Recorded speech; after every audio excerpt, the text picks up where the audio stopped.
Hey guys.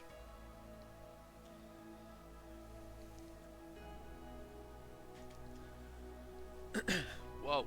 Whoa. Hey Chantel. Music's loud. Holy shit. I don't know about this music so far. I typed in mystery and so far nothing sounds particularly mysterious. Hey Mark. What's the boo for? Can I turn the music down? Or are you trying to surprise me? Yeah, you got me. Oh, thanks for the sub, Mark. Much appreciated. Um, so you can see here I have two Blacksad books.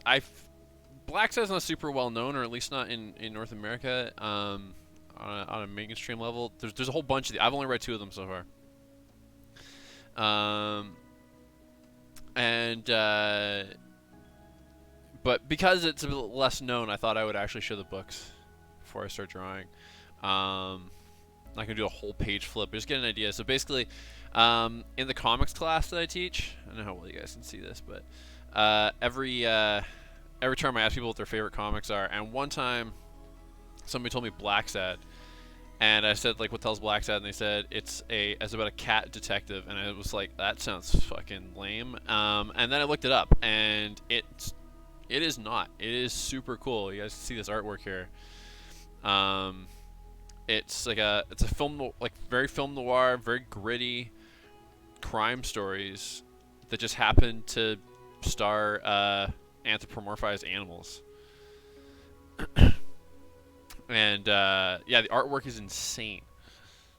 So I won't go through all of them, but yeah, like the detail, all the backgrounds and stuff like that. And there's one, I think it's in this one, where he's talking to somebody in a garden, and that one kind of blows my mind a little bit here. So I'll see if I can find that one for you. Yeah, here we go.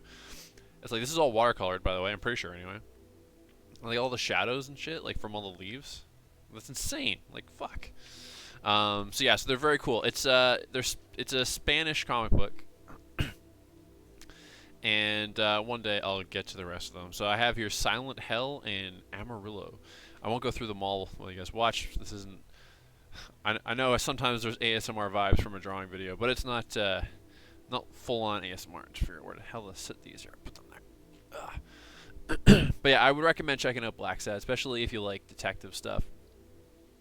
So that's what I'm gonna draw today. Blacksad has been on my own personal fan art list. Yeah, it's got some Dick Tracy vibes for sure. In fact, the ad that I made for it, me from the neck down, is actually Warren Beatty from Dick Tracy. Just photoshopped my head on his body and then dropped it in behind Blacksad. So yeah, so I've had this on my list for a while, but I kept getting bogged down with all the requests and stuff. I have more requests that I'm getting back to next week, including one that's been on the request list for a really long time that I haven't quite. I knew I wanted to do a certain thing with it, but I hadn't decided what that was yet. I'm still not 100% decided, but I'm close enough now. So, Mrs. Thompson. Oh, that is a script for this year's horror comic. One of the short stories. Mrs. Thompson is the neighbor of a kid that has witnessed something scary. Oh, actually, one more thing I did want to say about Blacksad, just so it's officially on the record here. Created by Juan Diaz Canales and Juanjo Guarnido. They're pretty talented. Yeah, we'll hold back the preview. That won't be out until like October, so I have to submit it to Comixology before the end of August if I want it to be live by Halloween. So I just finished. So every one of those has 3 short stories. I just finished one of those 3 stories, and hope to be well underway on the next one before the week is out. But anyway, let's draw Blacksad.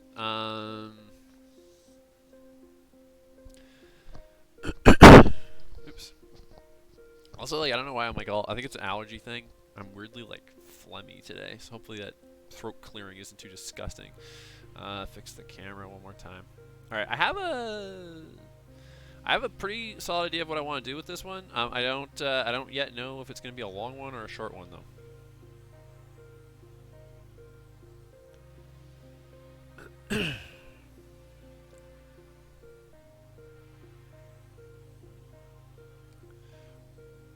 The one criticism I will put on Blacksad is the female characters, or at least the ones that are meant to be like sexy, are they're barely anthropomorphized. Like it basically looks like a human woman with just like cat ears or something, which I think is a bit of a misstep. Um,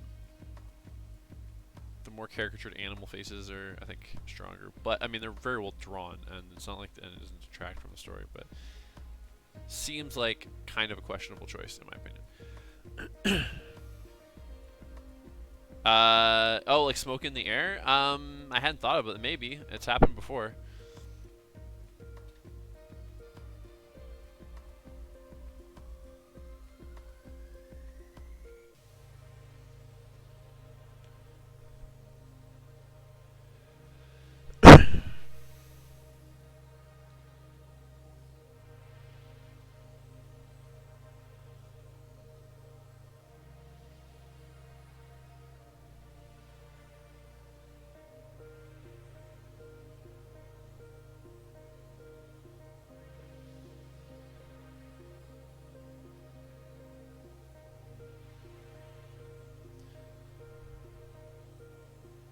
For a second, Chantel, I thought you were asking me if I smoke.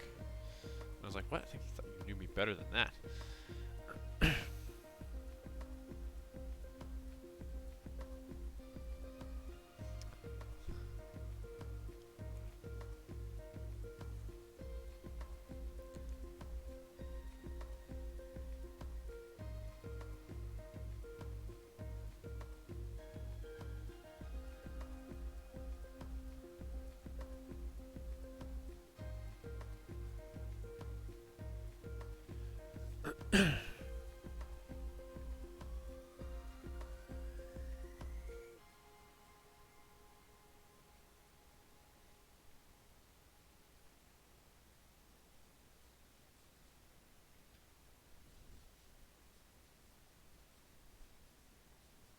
Might be noticed I'm kind of breaking the character down a little bit more differently than I normally do. Just when I do these stockier characters, I tend to do that. Yeah. Well, no, I do not smoke. Never have, never will. The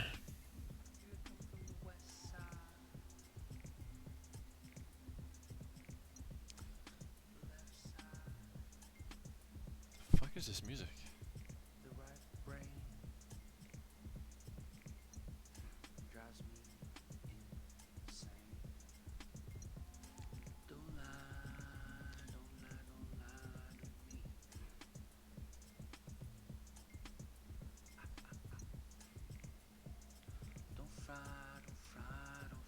Okay, I'm actually debating restarting this because I'm not hating this, but I think I want to do them a bit bigger, maybe? Or do I? Maybe not.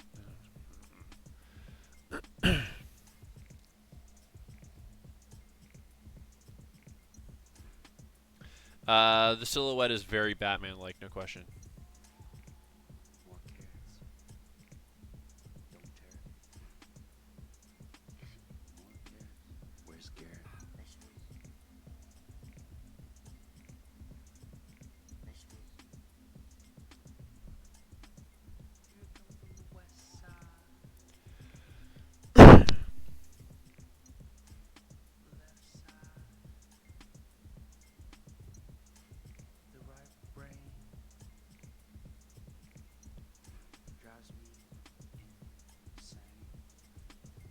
Yeah, this music. I don't know about this fucking music. It'll change soon enough, but wow.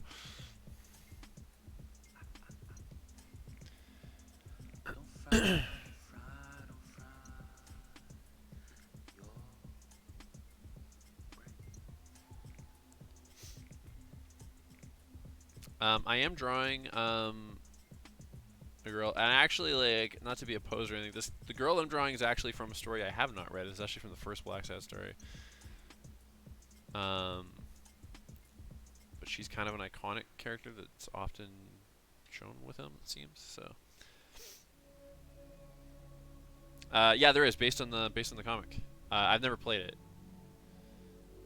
I think it's kind of like LA Noir. I think I've heard.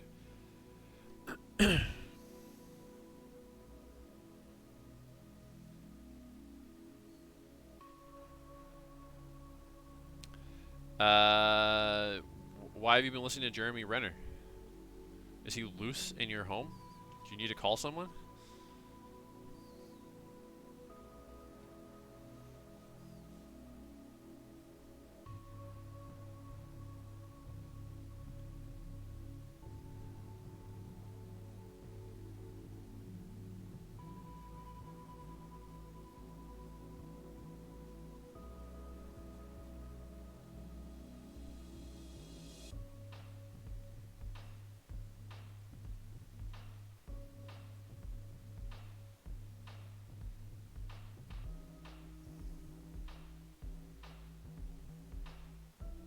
Jeremy Renner has albums? I did not know that.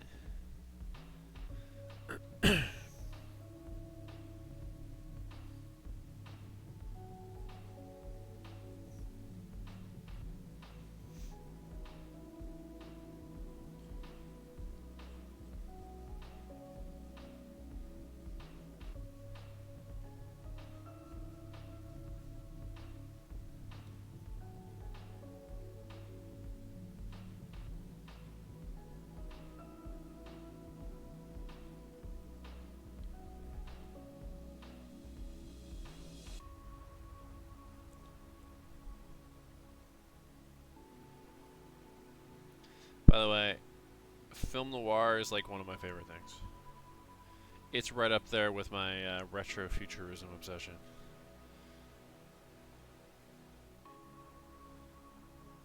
Even made a film noir, animated film noir movie once.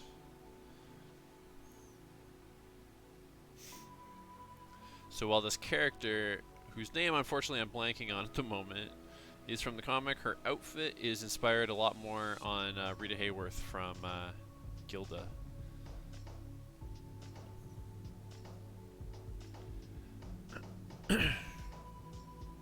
Actually, let's not put the...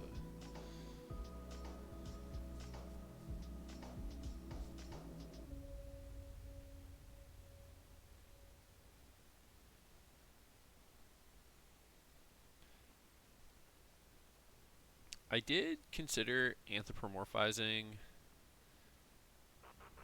her a bit more. Like, none of the characters have tails or anything, but I don't know if I want to do that because it's not how they do it in the book. So is that sacrilegious? I don't know. I don't know if I want to do a full reimagining here or what. Hey, Michelle. Okay. I did not know this, Chantal.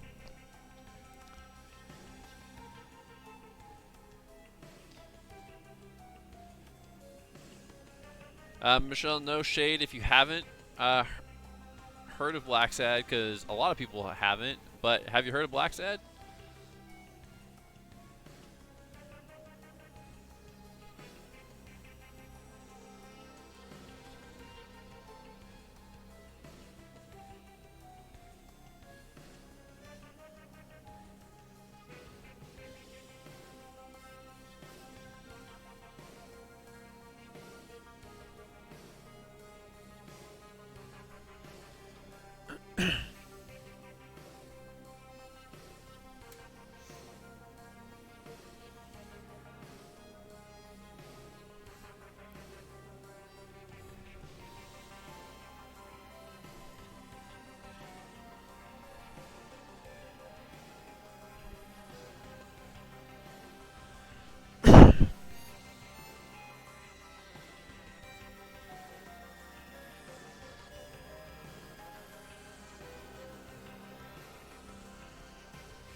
Like I said, it's I did a little explanation right at the beginning. Blacksad is a Spanish comic book. A couple years ago, they made a video game of it, but it's like a film noir detective story kind of thing, but with anthropomorphized animals. And they're very cool if you like detective stories and stuff, but especially just like the artwork in general.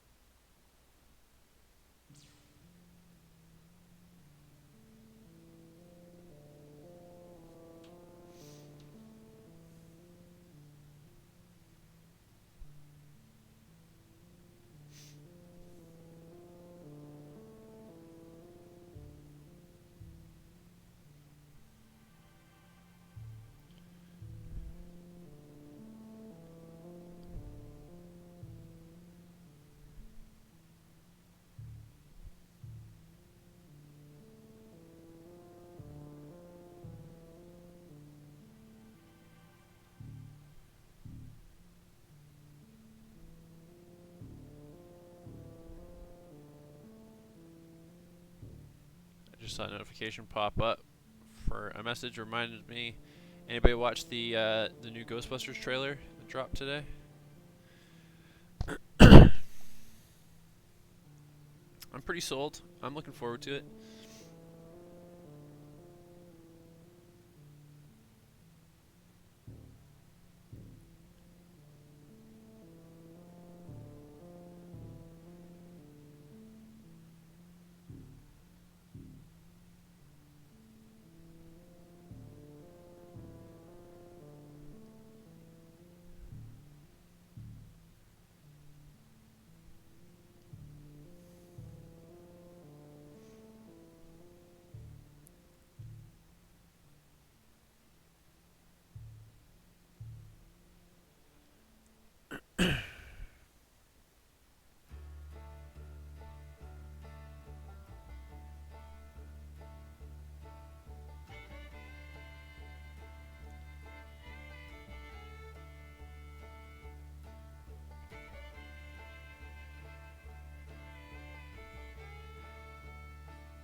Yeah, it wasn't. Well, I mean, it was a full-on remake.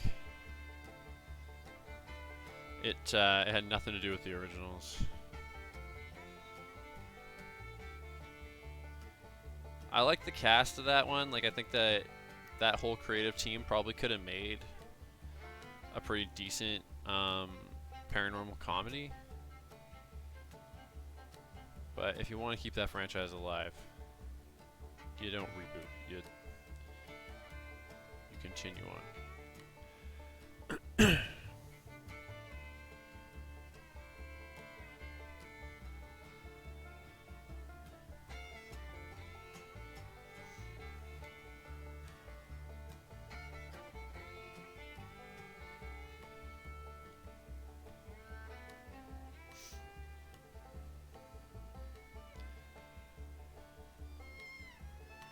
I'm planning some pretty extensive inking on this one.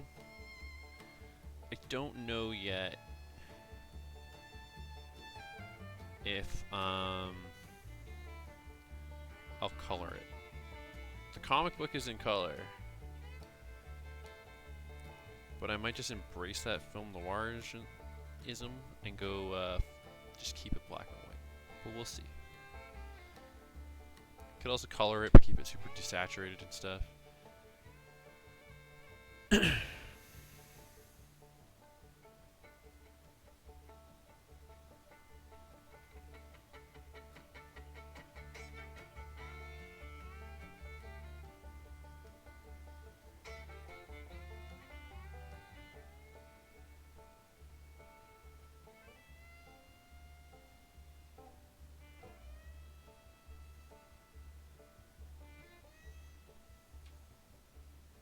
Yeah, I think so as well. Okay. And they could have done too, like if they, like because if they weren't so locked into, we have to repeat certain beats from the original movie, it probably would have been a lot better. I mean, just as a movie in general, I didn't think it was horrible. I wasn't crazy on it, but I didn't think it was horrible. But like as a Ghostbusters movie, it was not good.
Actually, let's check that expression a little bit more.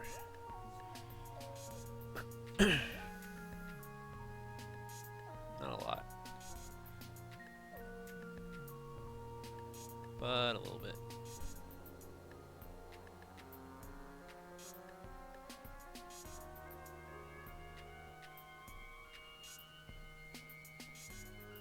Oh, from the coughing? Sorry about that.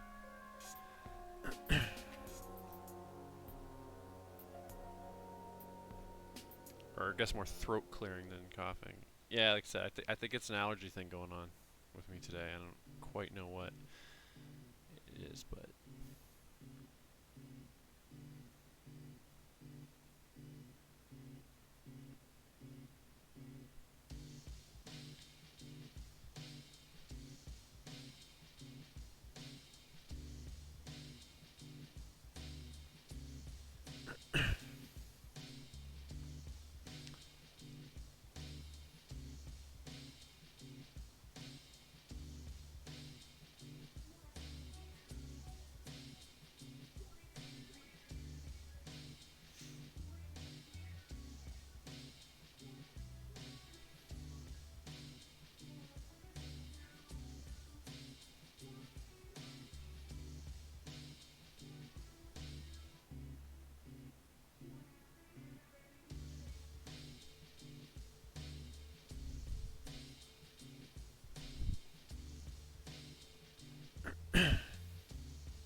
I almost at the last minute. I haven't watched. I haven't yet. I've been hearing good things though. I'm looking forward to it. Have you watched it yet, Mark?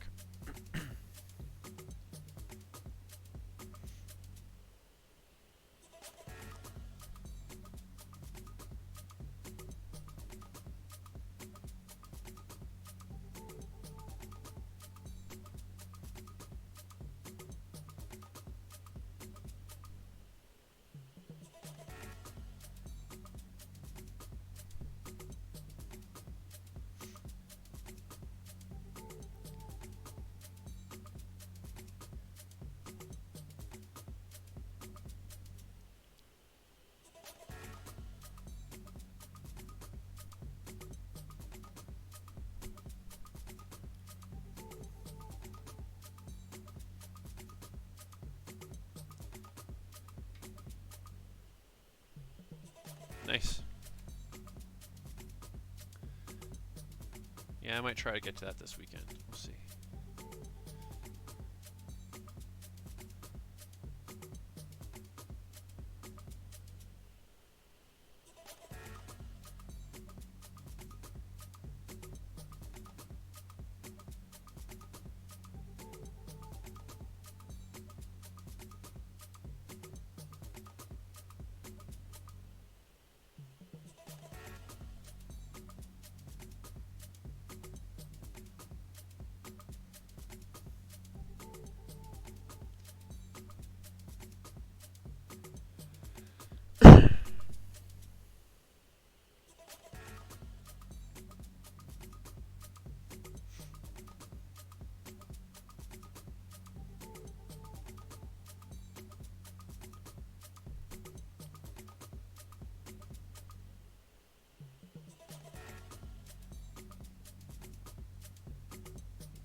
I don't actually know if Rita Hayworth's guild address had the slit. From this picture, it's a little hard to tell. But it's better for posing. If I can show.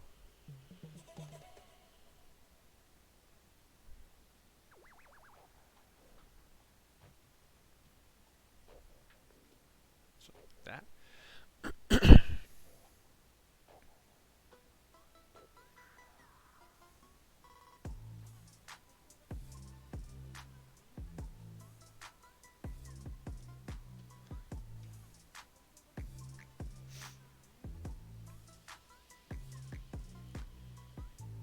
I wish I could remember her name. Okay, now I'm gonna add one more character. I'm doing it. I was undecided if I was gonna do it, but I'm doing it. This is Weekly. He is a type of weasel. I forgot the breed, and he's a newspaper boy who is also a sometimes sidekick of Blacksad.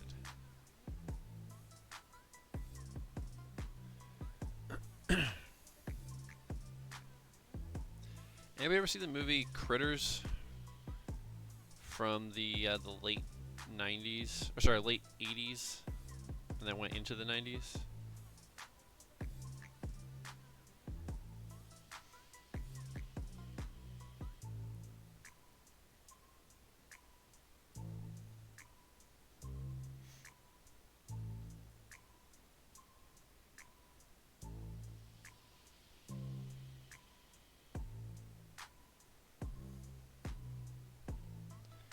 Because I watched a new one from 2019 that was supposed to be Sci-Fi Network's attempt at rebooting the series, and gotta tell you guys, was not good.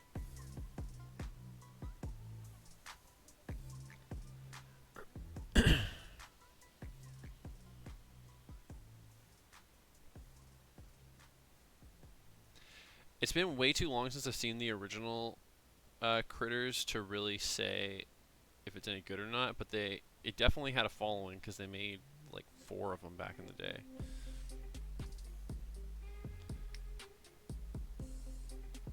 And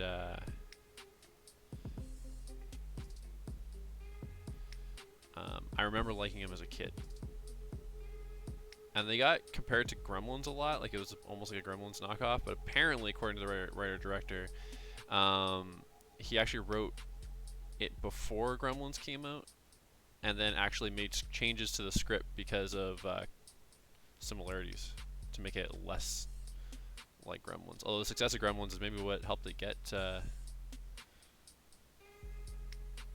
greenlit in the end. So.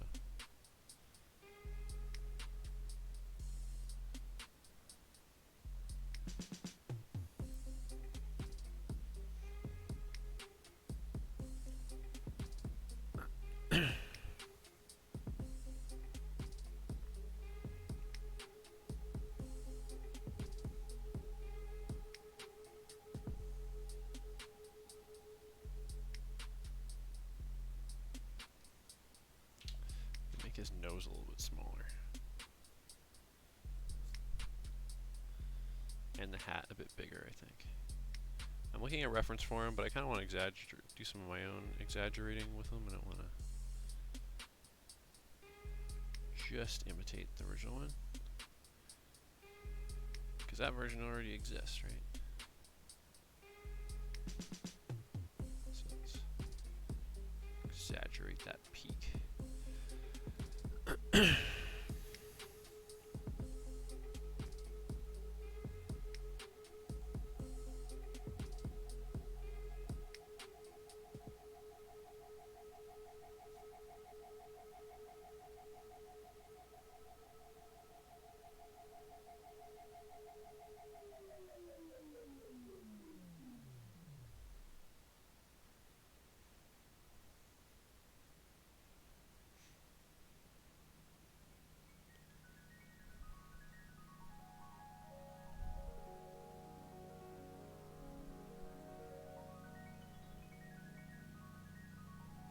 You know, going back to Ghostbusters, you know what was really confusing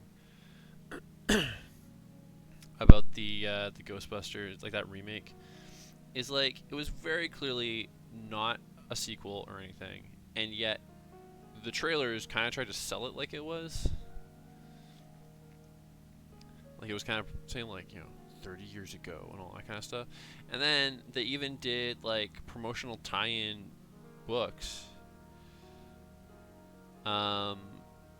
Where I don't know if they ever showed them together, but they had ones for the original team and one for the new team, for like Kristen Wiig and all them. Just to confuse the situation even more.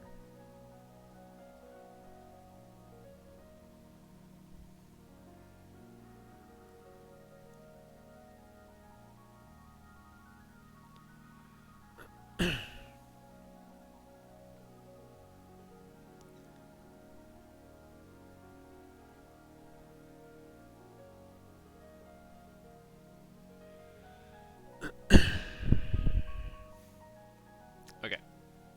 Characters are done.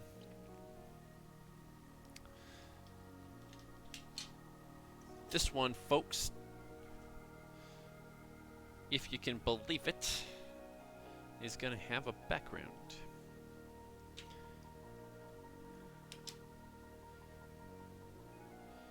You might be thinking, Dylan, you're dabbling in forces you can't possibly comprehend. Well, maybe, but I'm doing a background anyway.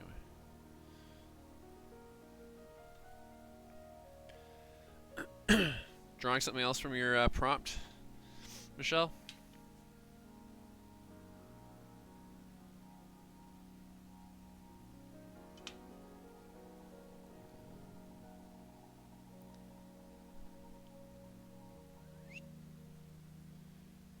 Look at this, guys. We're doing vanishing points in the whole 9 yards here. What is happening?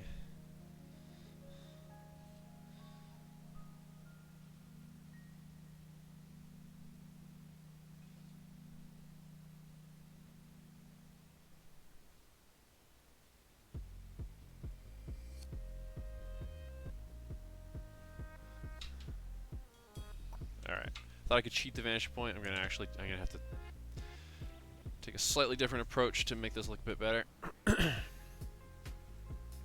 Basically, if the vanishing point's too close, it looks a little too forced. But it's hard to get them far apart sometimes, but fuck it, I'm gonna have to do it. The last last day. And a snail, cool. Why is it the last day? I thought it was like the month. Shouldn't it go till Saturday? Okay,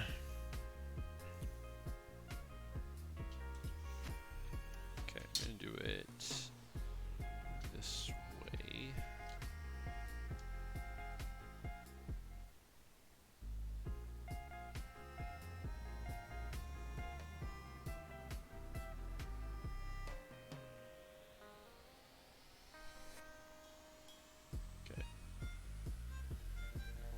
There's a mild dose of eyeballing going on here.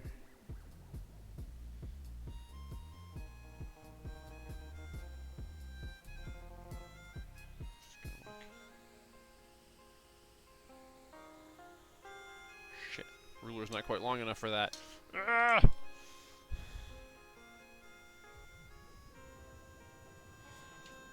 really gonna have to go all in on this. Okay, oops. Ah.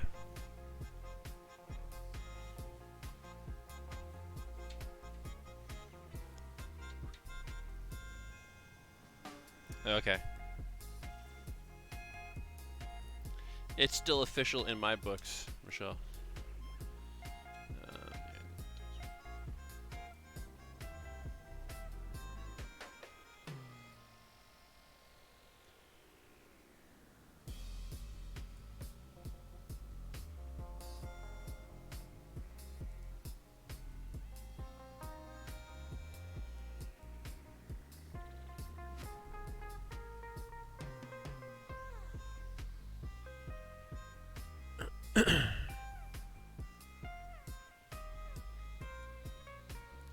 Mark, I've never asked you, do you like to draw as well? I don't think I've asked you anyway, maybe I have.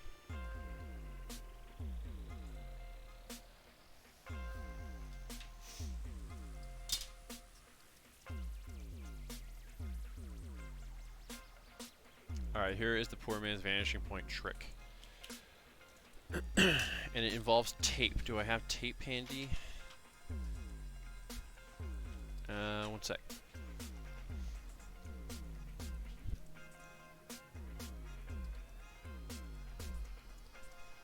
I know tape exists in this place. Okay, one sec, guys. I'm gonna be right back.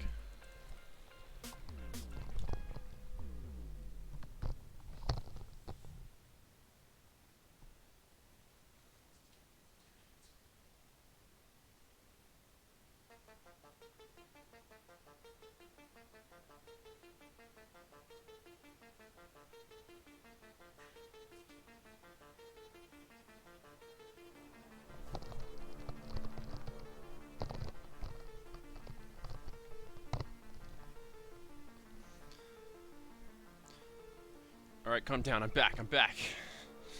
I know you were panicked, but it's okay.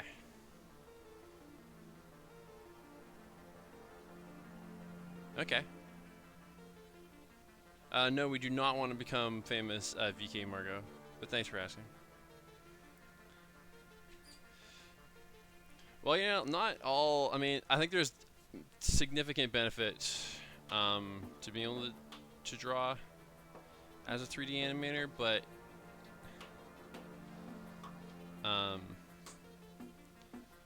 not every 3D animator can draw.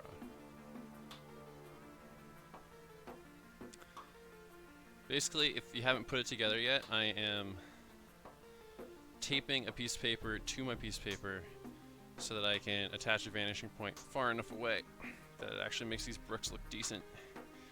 And I'm trying to one-handedly peel back some masking tape.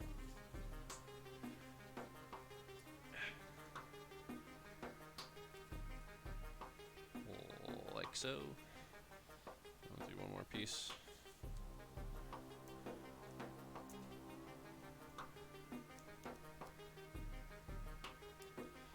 In that you're not capable of it, or in that you don't think you'd be good at drawing? Because redrawing something is definitely... Fuck, I put it on the wrong side. God damn it.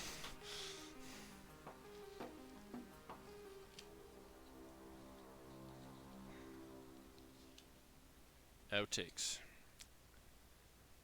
Gotta love them.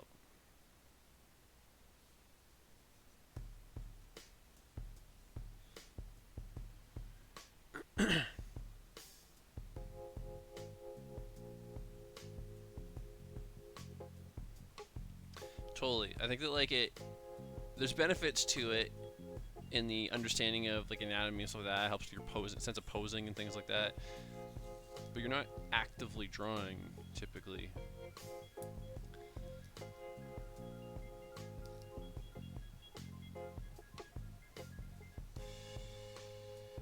Okay, I don't even know if that second piece was necessary, but just in case.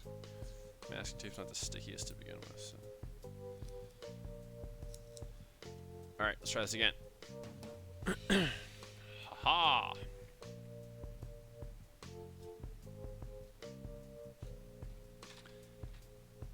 What was 10 years ago?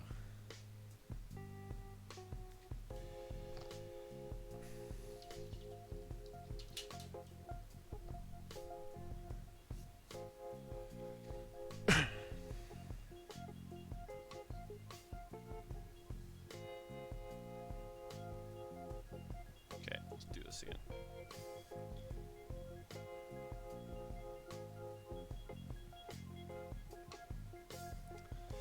All for the sake of some brick.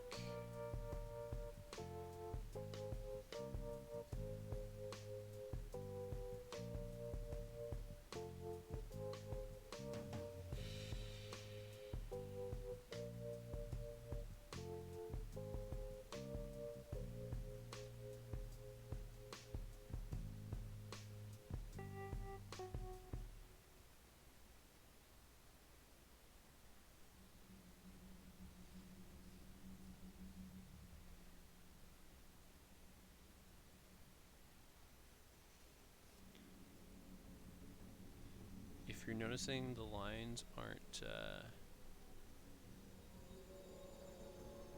going all the way to the edge, you are correct.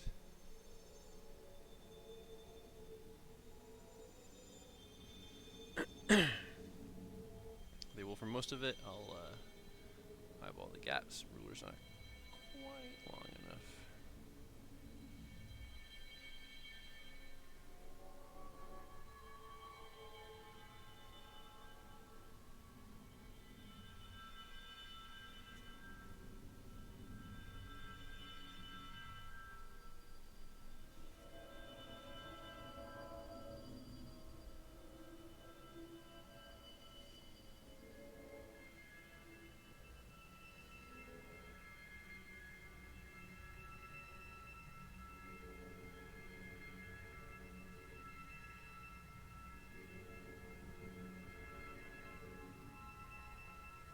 So my marks are a little hard to see here.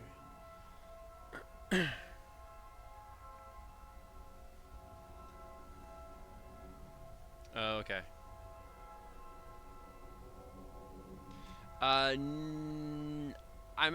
I've been considering a streetlight, but probably not. I did that streetlight effect for that Inspector Gadget one not so long ago. Basically, my plan is to, like, Chantel kind of put it, hit the needle on the head there with her Sin City comment, because I'm going to do a lot of really heavy black shadow. So, like, this brick wall behind him is actually going to be more black than anything else. I'm going to do kind of an inverted brick look.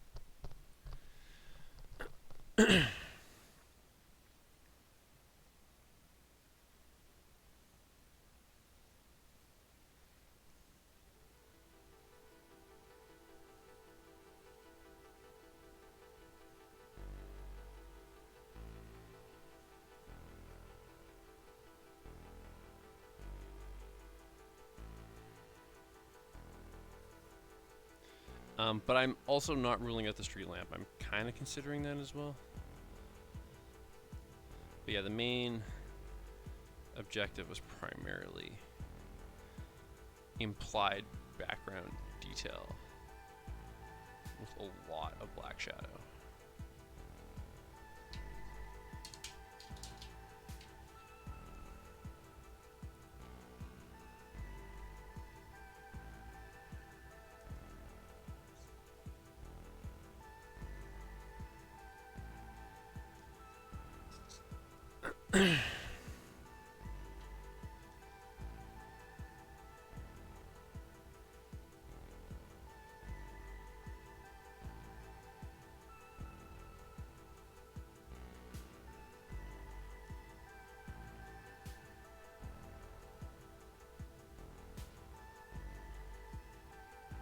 For the vertical lines, I'm just eyeballing them. I'm going to do something to make these bricks look a little rougher when I actually go to ink it. So they don't need to be precise, I just needed some guidance for the perspective.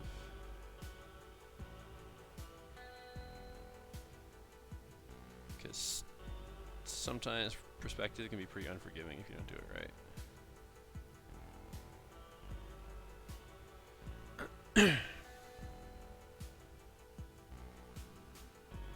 Sorry if my throat clearing just blew out the mic again.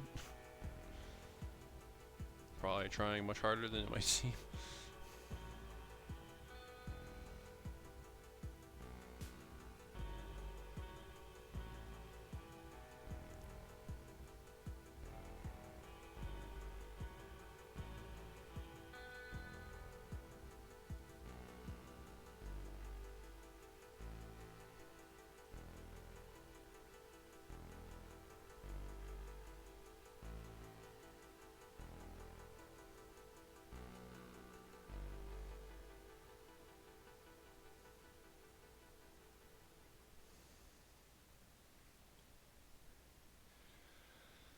Okay, there's the brick.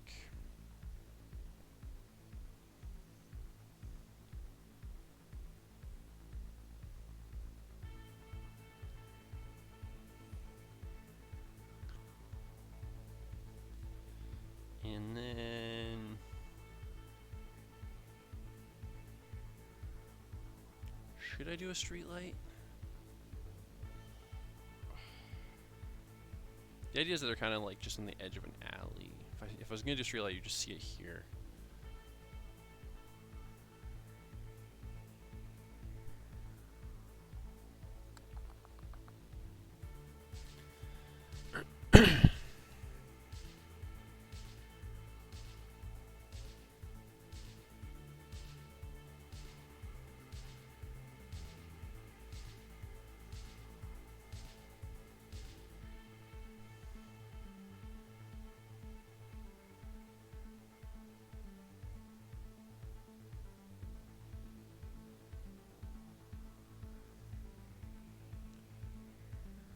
Thinking on it. Give me a sec.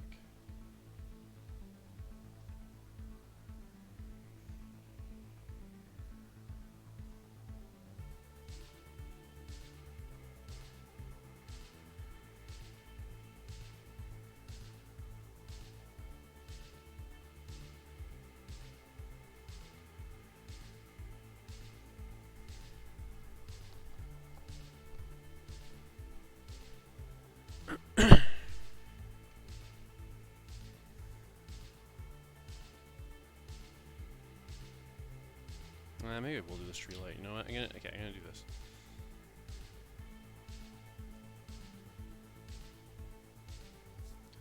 Take that cityscape, shift it down here.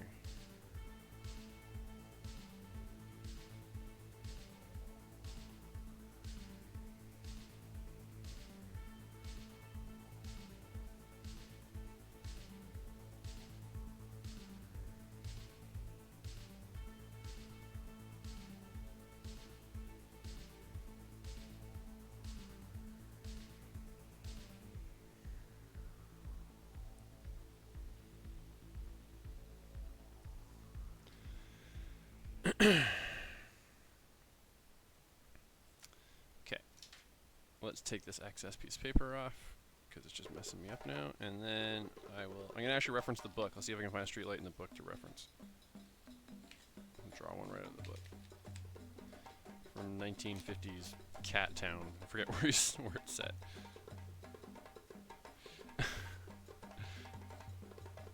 It's okay. Like I actually was considering it before you said it because it's a classic film noir image. But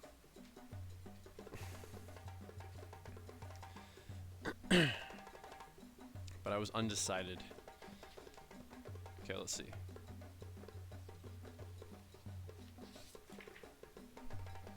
Anybody's curious what the hell I'm drawing from?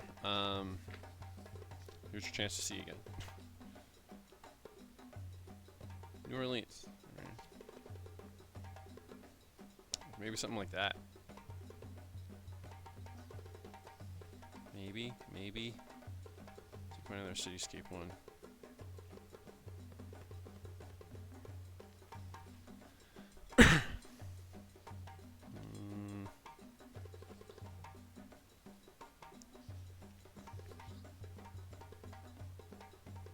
Yeah, I think I might do that. Okay. Alright. It's actually from a cemetery, that image, but no reason it can't work here.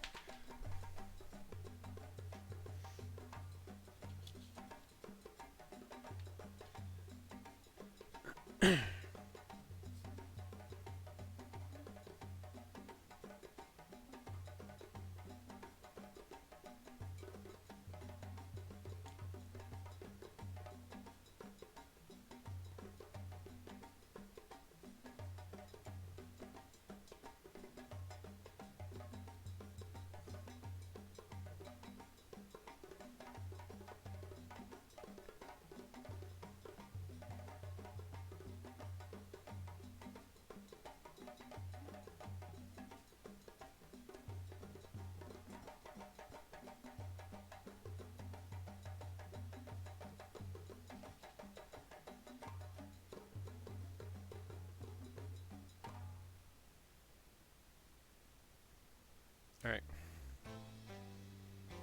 I don't know. Do I like that? Fuck. It doesn't even look like a street light, does it?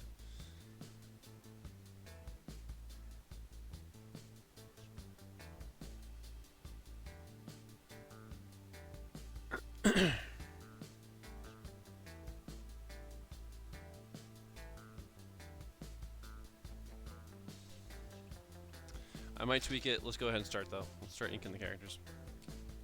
See what happens.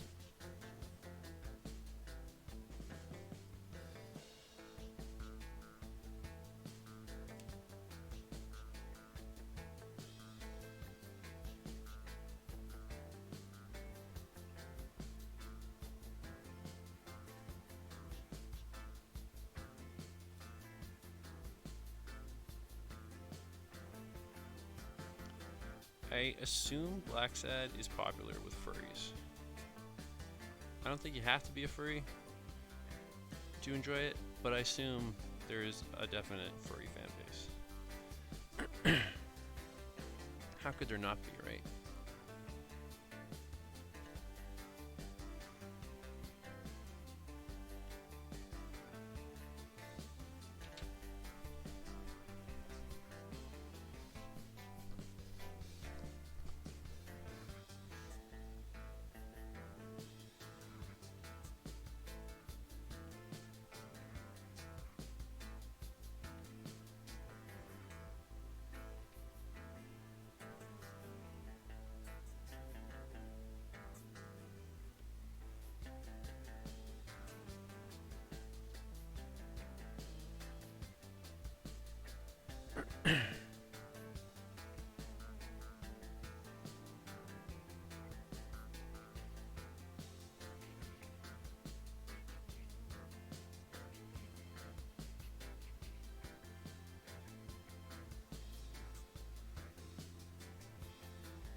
Trying to think of one that isn't already getting a reboot.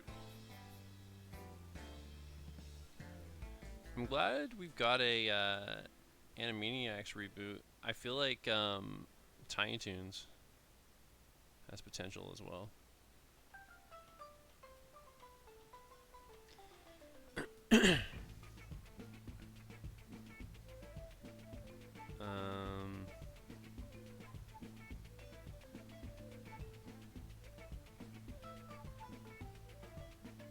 One cartoon that's never existed that I think should exist is Indiana Jones. I don't know why they never did an Indiana Jones animated series. Especially since the movies were literally inspired by 1940s serials that would have been like a half-hour long each. So each season could have been like one adventure in that vein with the previously on and all that kind of stuff. Could have been really cool.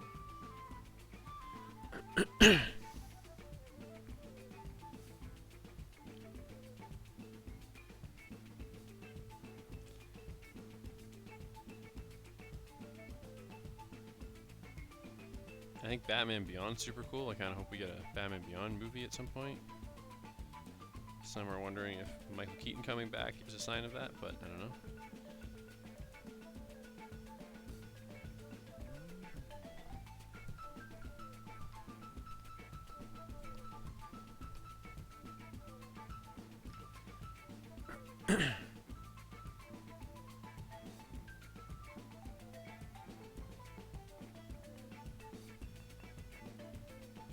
Top Cat. I don't even know if I remember Top Cat. Which one was Top Cat?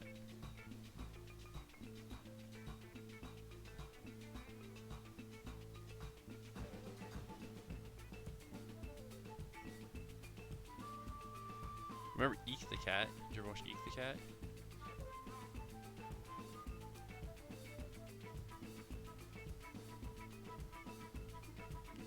Actually, one that I really liked as a kid that disappeared, which ironically, in a similar vein to Blacksad, was Dog City, Jim Henson cartoon. Yeah, do you remember Eek the Cat? There was a dog in it that looked like a shark. His name's Sharky the Shark Dog.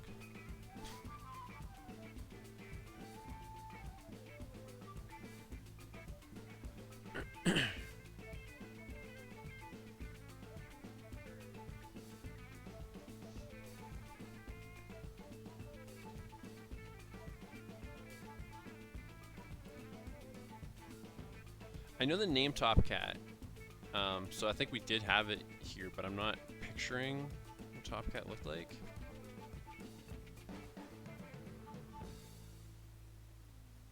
I think I could see potential in a new Rocky and Bullwinkle, I think. Because it was such a subversive, weird, random cartoon that I feel like is a really kind of popular genre right now.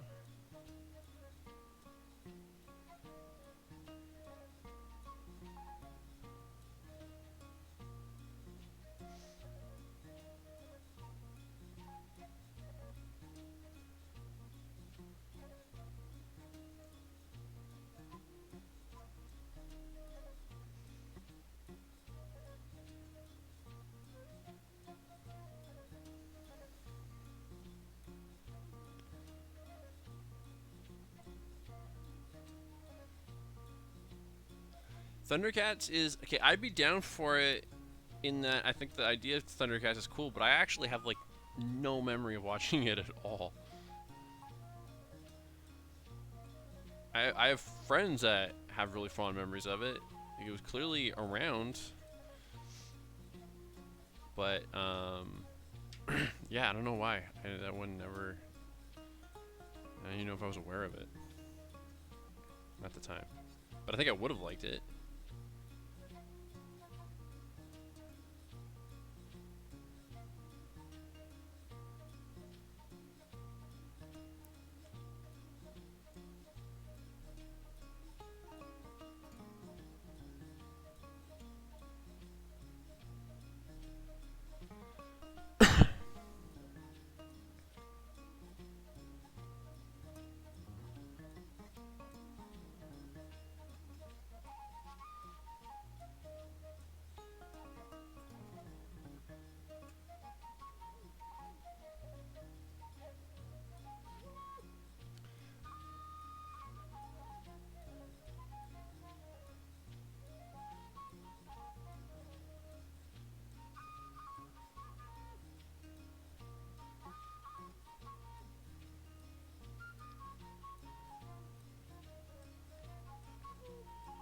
Oh, I missed your Inspector Gadget. Inspector Gadget, I'd be very down for a reboot.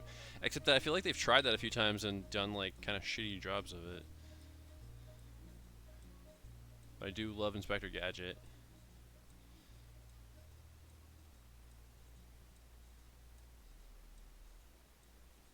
Oh, I know another one actually. It's a bit more obscure. This one didn't last very long to begin with. But it was called, it was from the producers of Animaniacs and stuff. It was called Hysteria. Did anybody ever watch Hysteria? And it was actually like an educational show. Like it was actually about learning history and stuff. But it did it with that Animaniacs style humor. So it was like really funny. So you didn't mind learning stuff.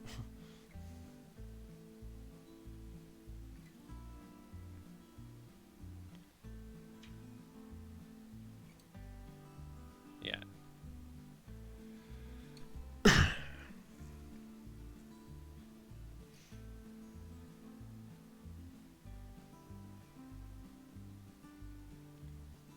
There actually is a new Thundercats, by the way, Mark. I haven't watched it, but apparently it's terrible. It's like a... It turned it into a comedy, so it's like super cartoony and stuff. And I mean, maybe it would be okay in its own right, but it's so different from what Thundercats was that it was kind of like, why'd you do this?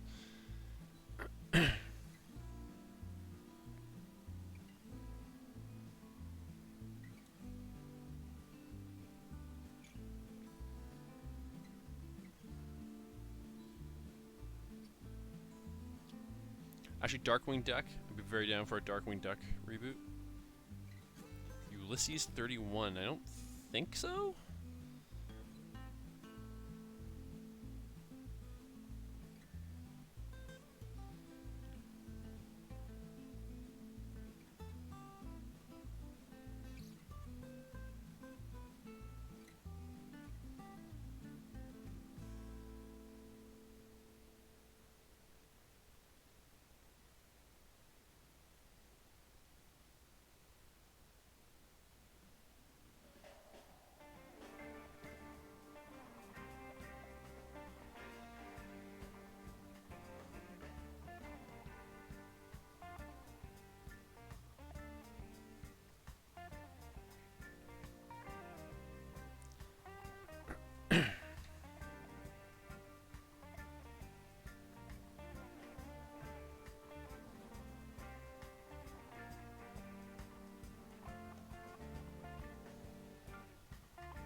Yeah, I don't... What was Ulysses 31 about? I think the Darkwing Duck one might happen, because they did the reboot of DuckTales, and apparently Darkwing has appeared on that.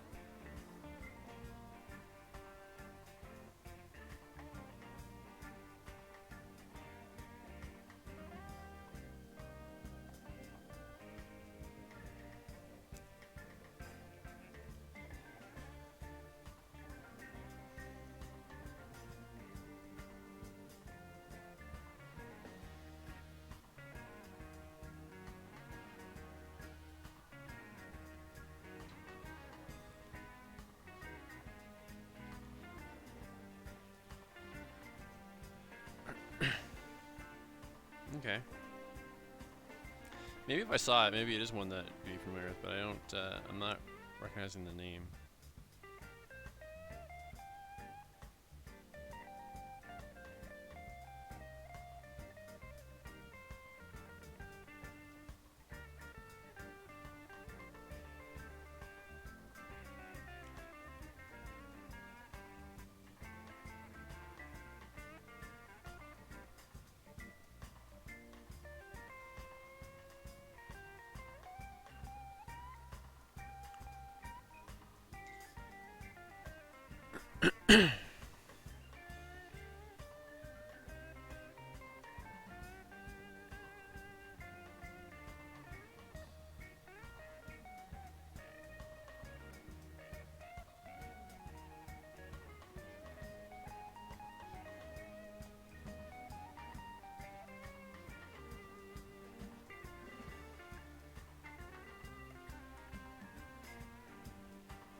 That's another one I remember existing, but I think I became more aware of it later.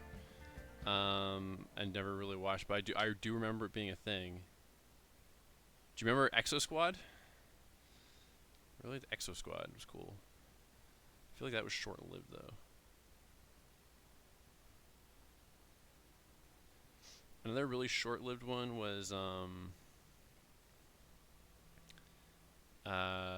Bucky O'Hare, which was based on a graphic novel, I think, and I think it was like the intent was to do a like they did like a mini series, like a 5 episode mini series, which is how Ninja Turtles got started, and a whole toy line. I think there was a video game as well, and I'm sure that the hope was that it would take off like Ninja Turtles and become a regular series, but I guess it never quite landed the way they wanted it to, because it came and went really fast. It was kind of a flash in the pan, but I remember liking it. There had a duck with an eye patch and 4 arms, and dead-eyed duck. And in my book, that's pretty cool.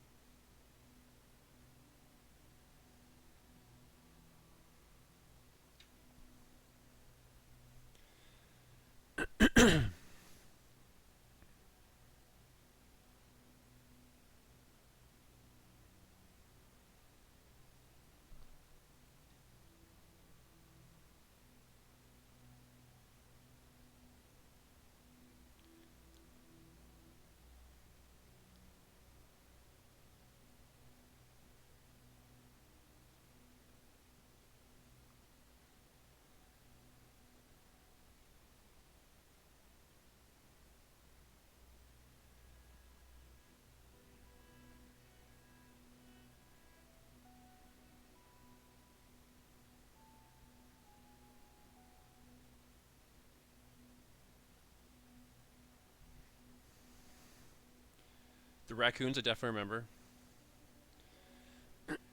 Remember liking the raccoons for sure.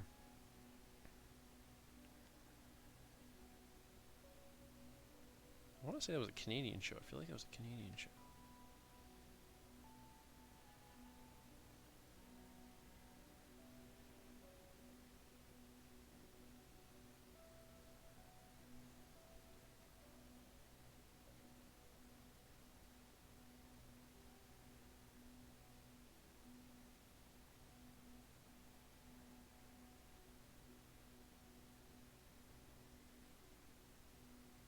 I'd be down for a reboot actually.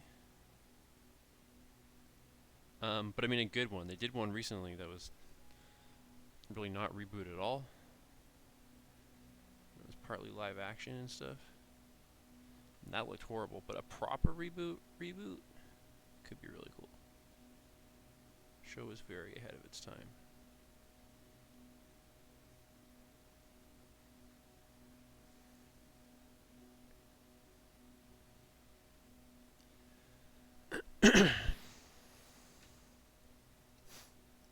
It looked bad.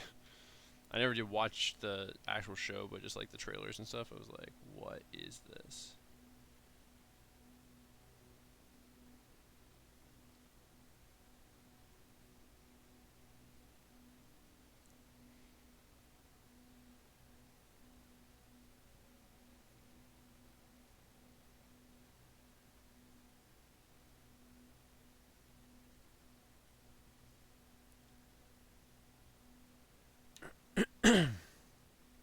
Sorry with the mic again.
Yeah, I noticed that.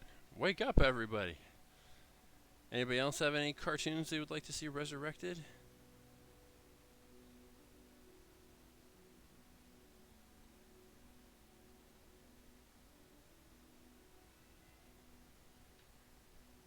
I forgot there was a Dungeons and Dragons cartoon. Apparently, I only this was a couple few weeks ago, I think, but I wasn't aware of it till today. Um, that picture was leaked of the Dungeons and Dragons film set. I had heard they were talking about making a Dungeons and Dragons movie. I don't think I realized it was actually in production already. It's got Michelle Rodriguez in it, apparently.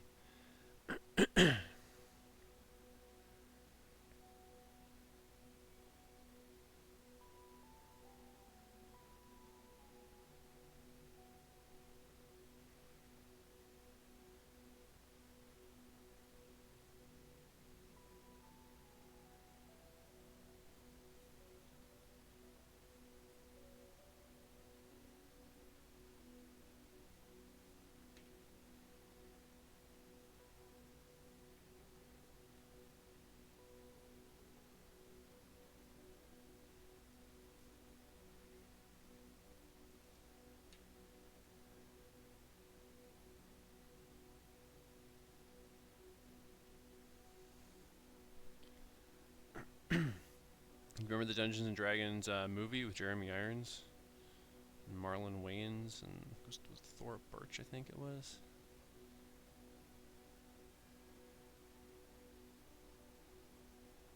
And Thora Birch looked a lot like the Queen from Neverending Story in it.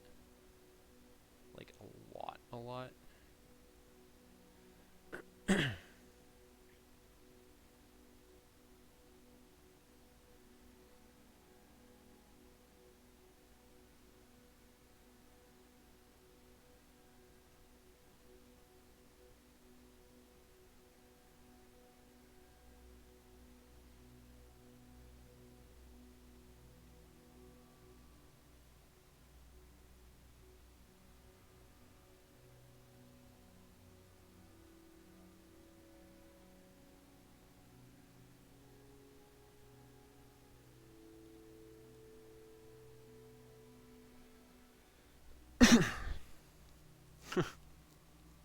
You have it?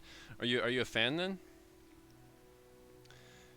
Because if I'm being honest, it's been a long ass time since I've seen it. My memory of it was not the most favorable.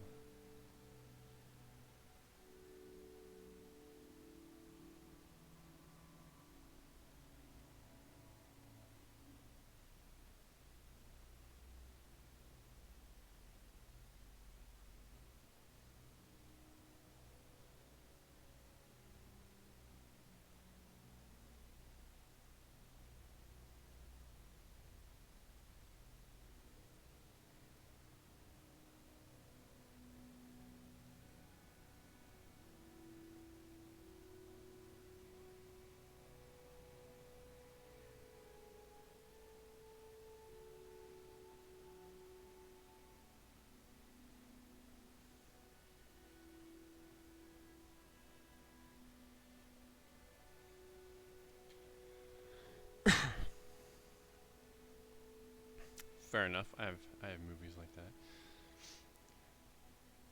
I think one of my guilty pleasure movies is Van Helsing, because I think Van Helsing holds up to almost no uh, serious scrutiny at all. I'll actually defend some elements of it, I guess, but for the most part, it's pretty ridiculous, in not always the best way. But I do enjoy watching it. Yeah, I also own it.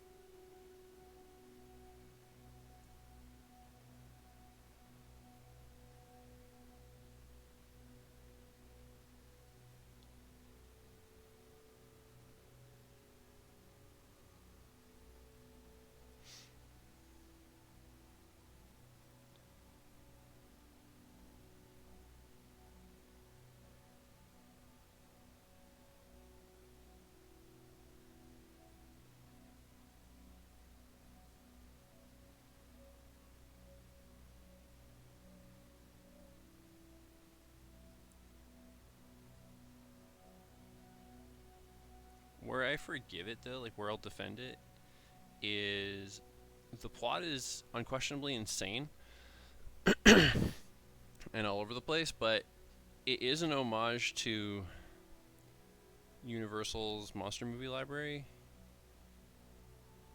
from the 30s all the way into the 50s, where all those characters did eventually cross over with one another. It was the first cinematic universe, really, and the reasons for getting them together, the excuses that they came up with to put them in the same room with one another, was usually pretty contrived and kind of insane and ridiculous, and I think Van Helsing was actually a deliberate homage to that. So what some elements were maybe described as negatives for it, I think were actually very deliberate.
Yeah, exactly. And there's nothing wrong with that. And maybe if I rewatched the Dungeons and Dragons movie today, I would feel the same way about that as well. I don't remember it nearly well enough to really say.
Thought we lost the music for a second.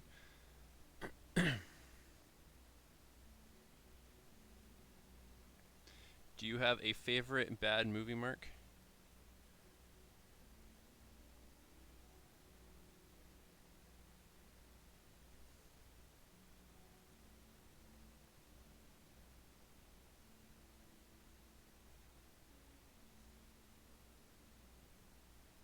And by that I mean like bad, like Plan 9 from Outer Space or The Room or something like that.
Plan 9 is pretty fun to watch. A good double feature is watch Tim Burton's Ed Wood, about the guy that made Plan 9, and then watch Plan 9. Or actually, you know what? I can't decide which one you should lead with. It's maybe debatable.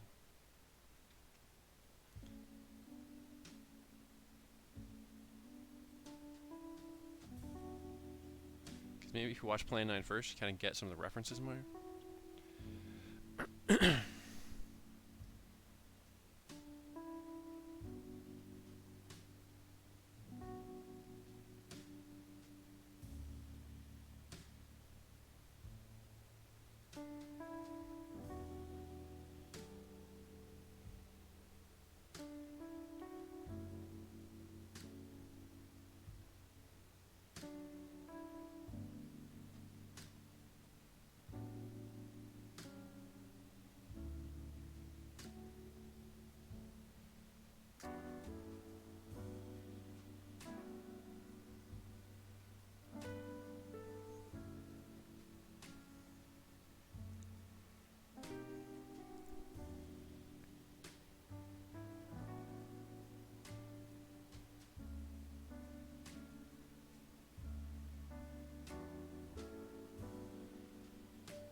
I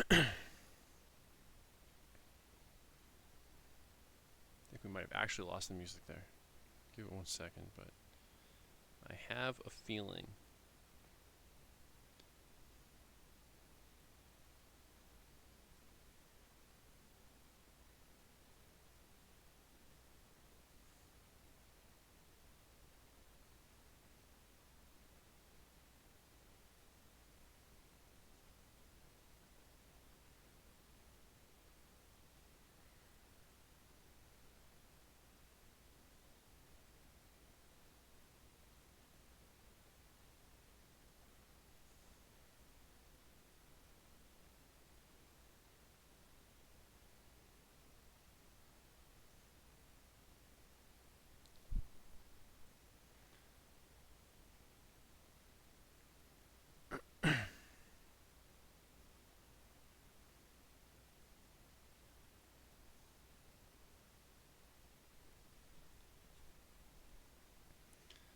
Okay, I'm fairly confident that music has stopped.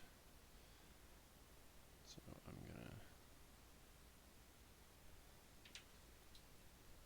fix that. Give me a second here, guys.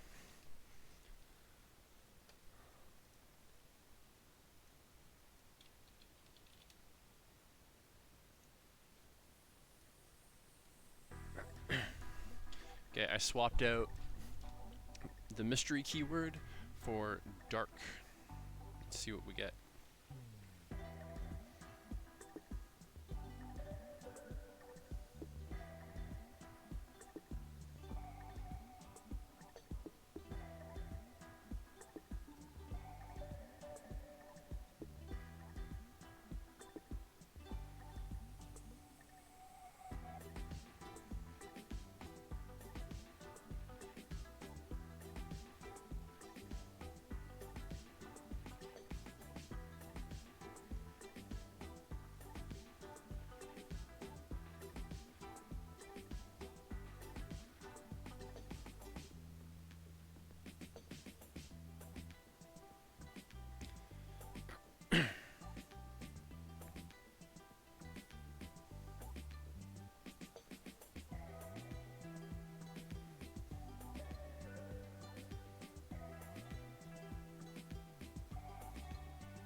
It's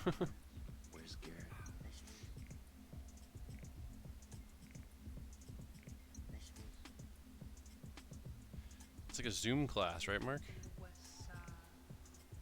Oh, it's this weird ass one that played earlier again. What the fuck?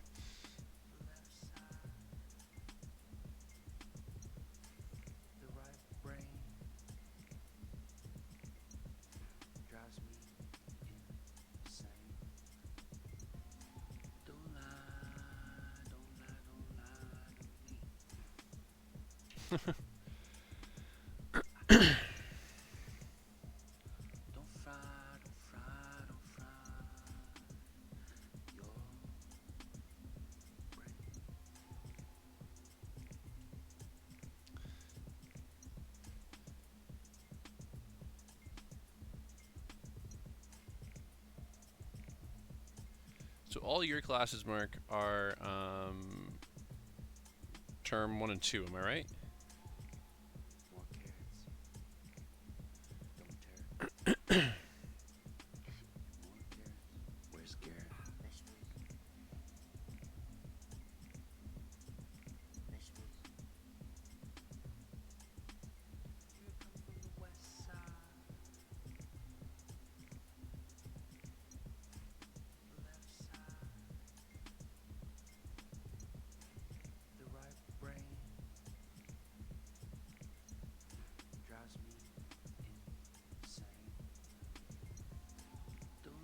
Okay. But either way, I guess. Well, I think you're pretty sure you said actually this last week that starting next term, no more Zoom. I have classes all through term, all the way into term 6. So I'm gonna have some Zoom classes all the way until January, I think, or maybe even March.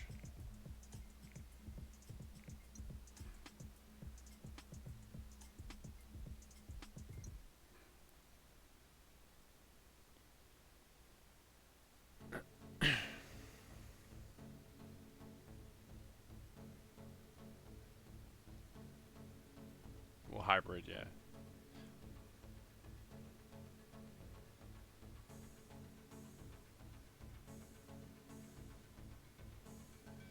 I think I asked you before, but I can't remember for sure what the answer was, Mark. Have you've done some hybrids already, right?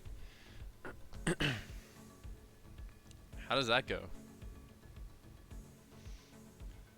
Like, you just have to remember to go check in on them every once in a while?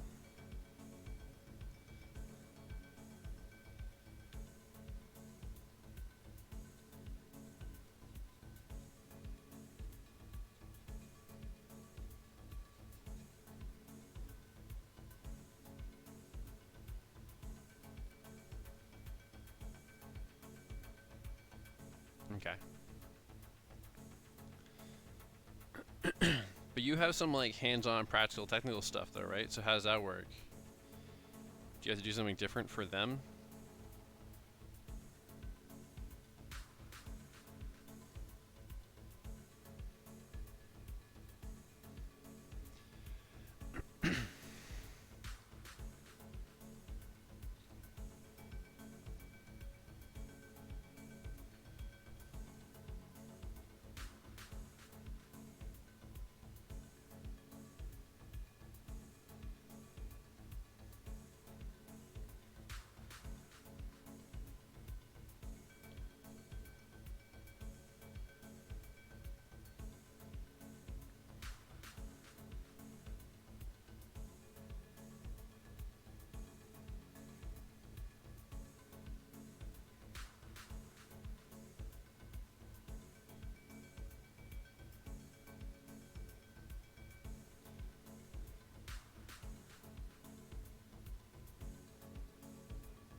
Okay.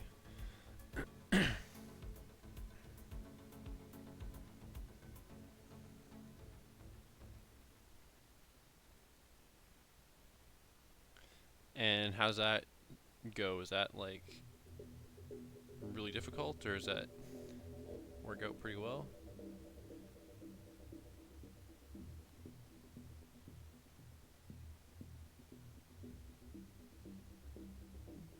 Hey, Fox. I see what you did there. Yeah, see the stressful part. I was kind of expecting that.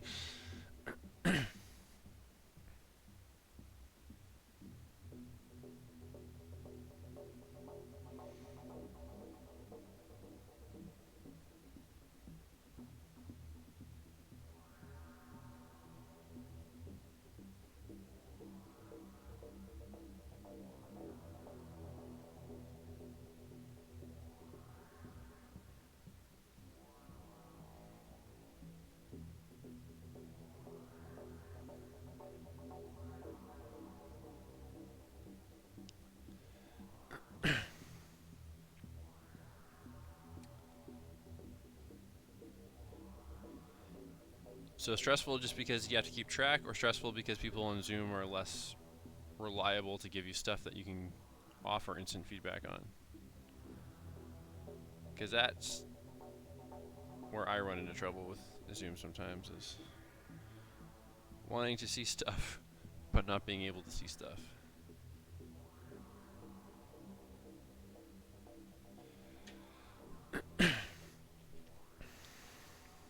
And how are you doing, by the way, Fox?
Good day today.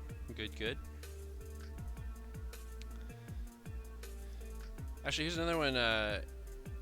Good question for either of you guys. Do you guys remember the movie Pitch Black?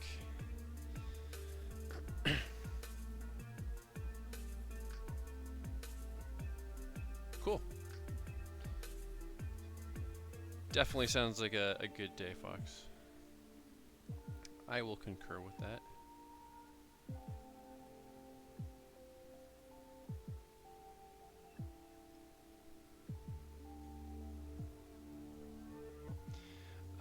Reason I bring up Pitch Black is I watched it last night for the first time since it first came out.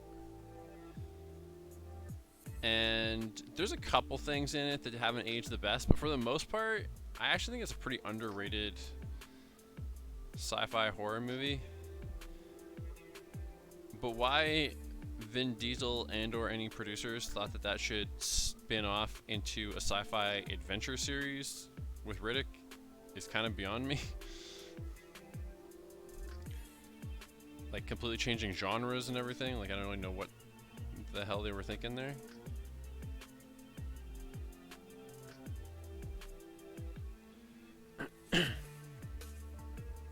Yeah, it's pretty decent.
How did that happen? Did he buy the rights to it?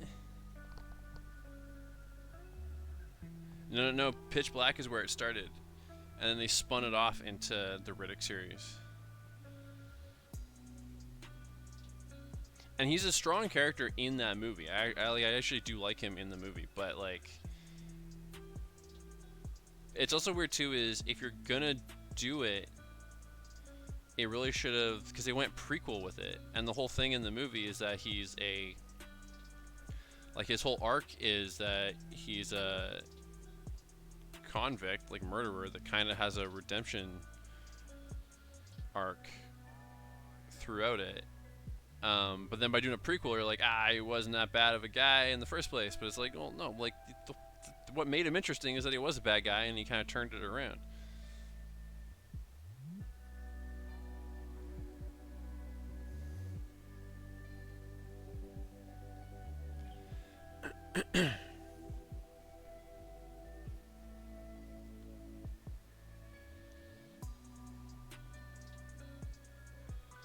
It's also like a weird name for the movie too. Like Chronicle, like for a TV show, it'd be fine, but we're not really getting the full Riddick Chronicles here, I don't think.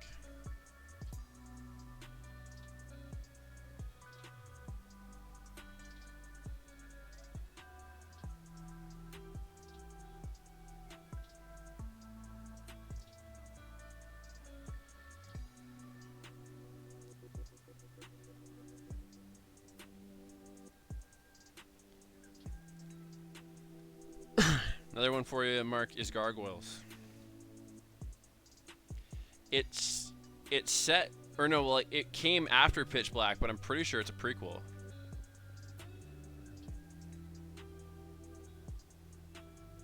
Oh, is that what happened with that? Okay.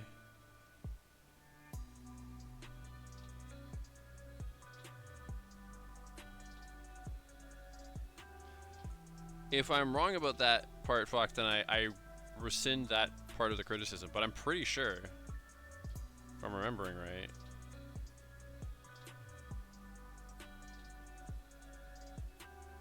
Oh, it is a sequel. Okay. Well, I take that part back then.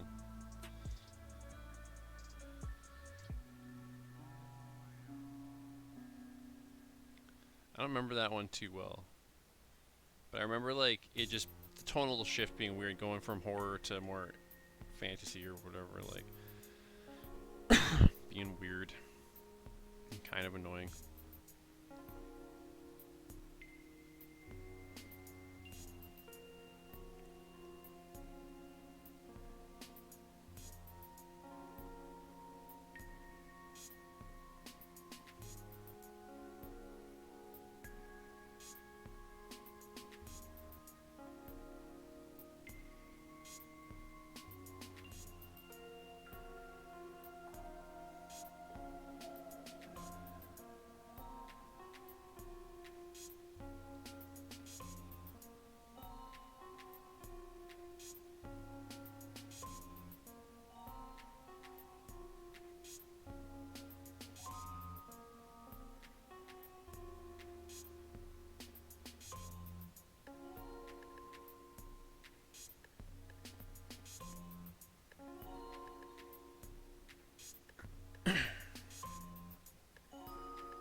I don't know. Actually, it's kind of making me want to watch it again because I feel like I'm not remembering it very well at all.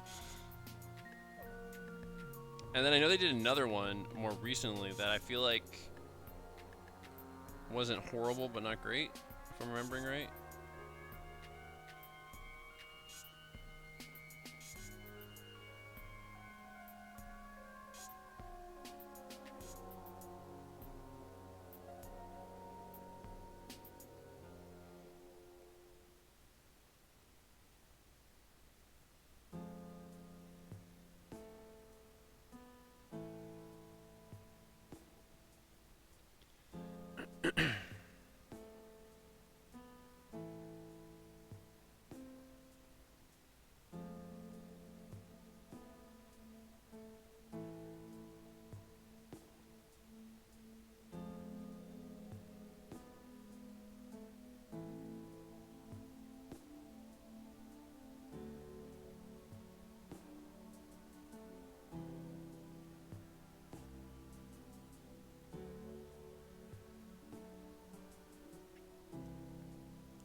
Pitch Black, by the way, is one that I remember thinking quite a while ago that I wanted to rewatch it, but I didn't have it handy or whatever. And then I watched it last night. Stuff discovered it was on Netflix just recently, so then I watched it. And when I was over, I noticed it said that it was actually going to leave Netflix at the end of the month. So I watched it, caught it just in time.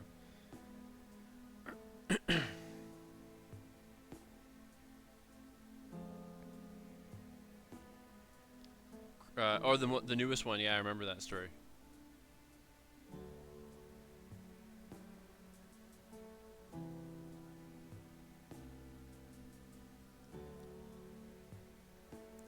Vin's apparently very into sci-fi, fantasy stuff, and I think just likes the idea of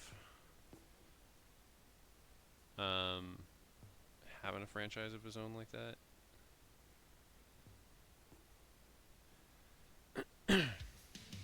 Last Witch Hunter didn't work out for him, so.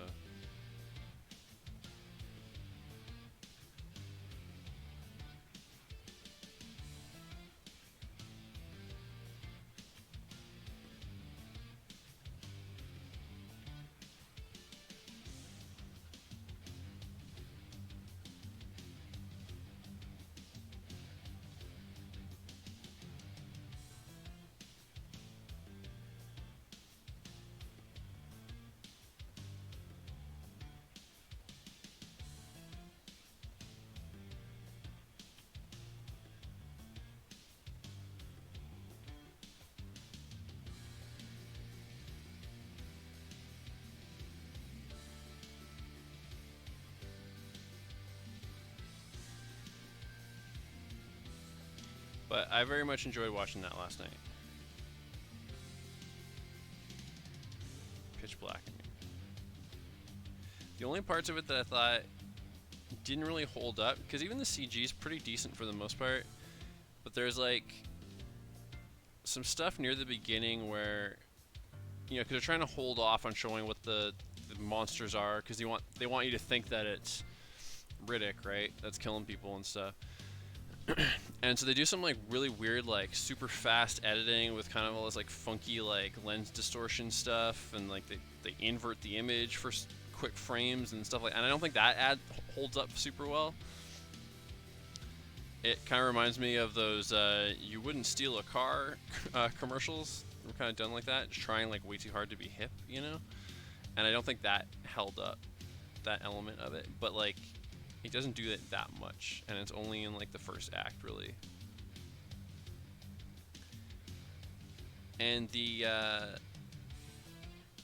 lead character in it, who I consider to be more the protagonist, the girl in it, she's a really cool character too, because she starts out wanting to kill everybody as well.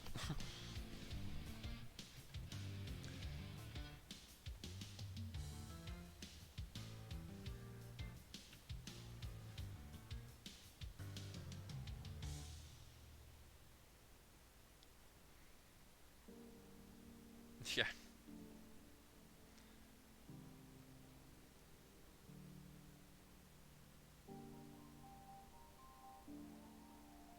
Are we gonna get to see the snail when it's finished, by the way, Michelle?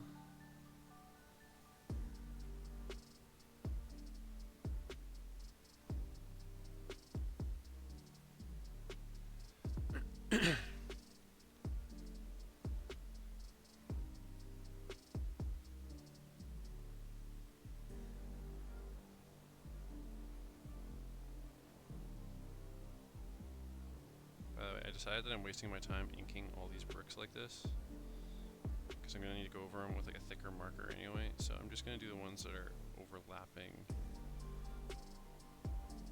Blacksad, so I can be a little bit more cautious of those ones. And then I'll do the others separately. Different pen.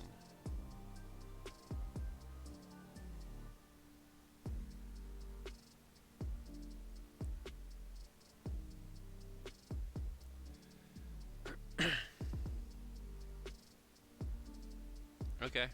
Well, did we get to see that then? If you need help with the answer, Michelle, the answer is yes.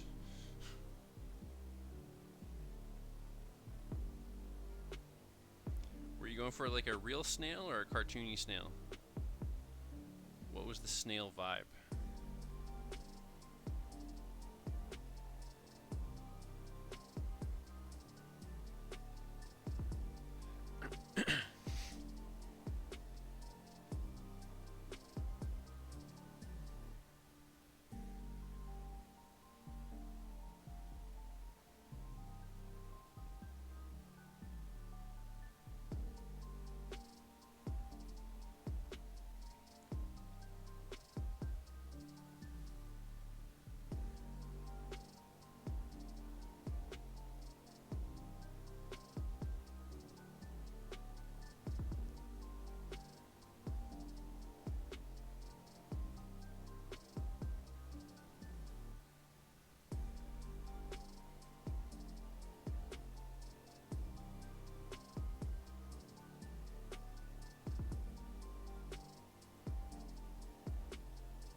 Gotcha.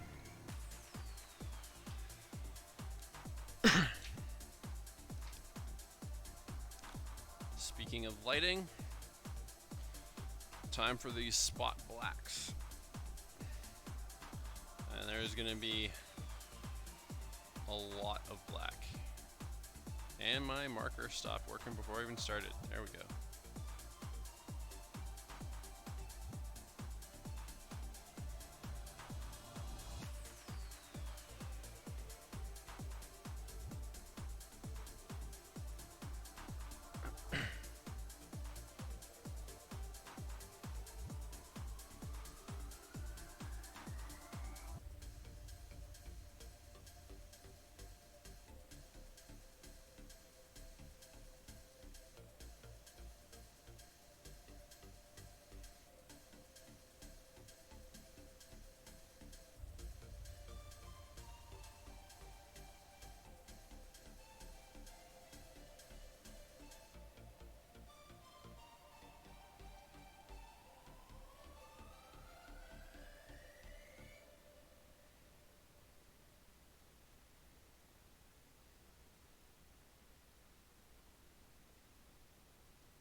So Blacksad usually does have tones on him. He's not usually a spot black like this.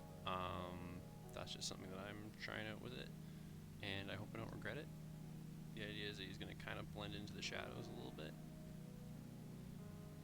in a very Sin City-esque manner.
Okay, in the interest of Blacksad, favorite mystery movies. Go.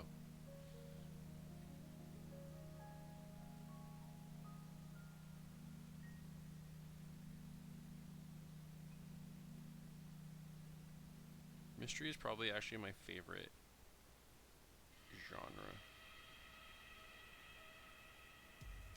Because I feel like no matter what broader genre I'm working in, I always want to sneak that mystery element into it, you know?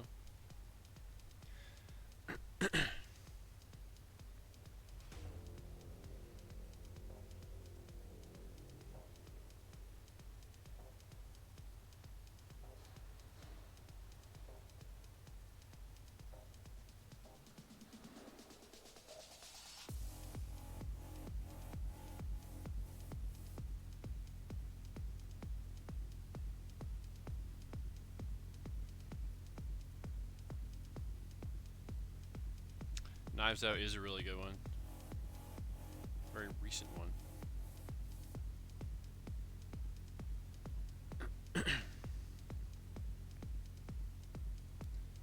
Very classic kind of whodunit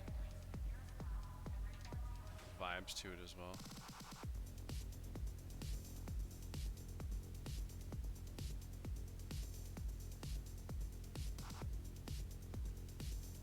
Excited for the sequel to that. I think that could be a lot of fun.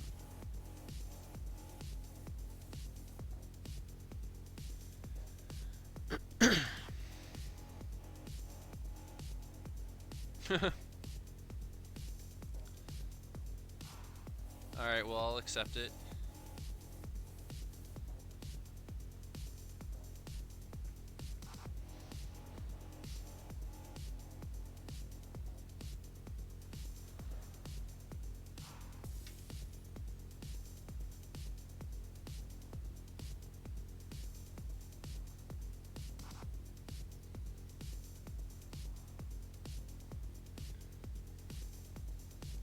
If I'm specifically thinking recent, I would probably go Knives Out as well. If I'm going all time, that's a tough one.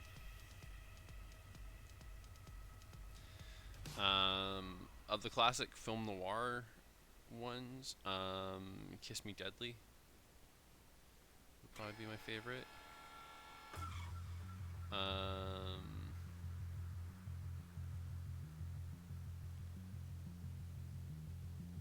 There's a lot from that era though that are really good.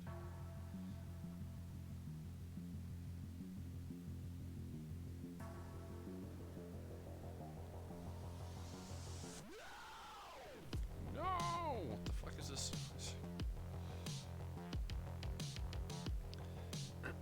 This would be good cyberpunk music. Good neo-noir.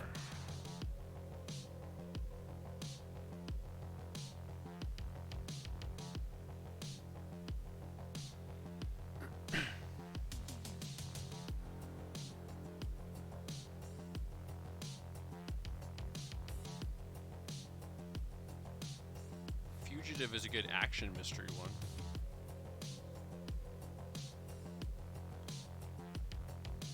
It's thought of as a mystery movie a lot, or action movie a lot, but there's a very strong whodunit element to that movie.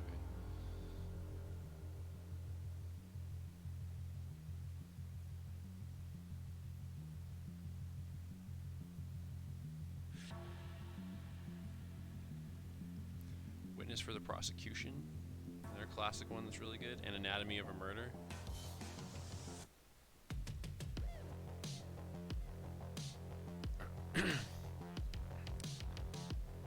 The original Oriental Express and the original Death on the Nile.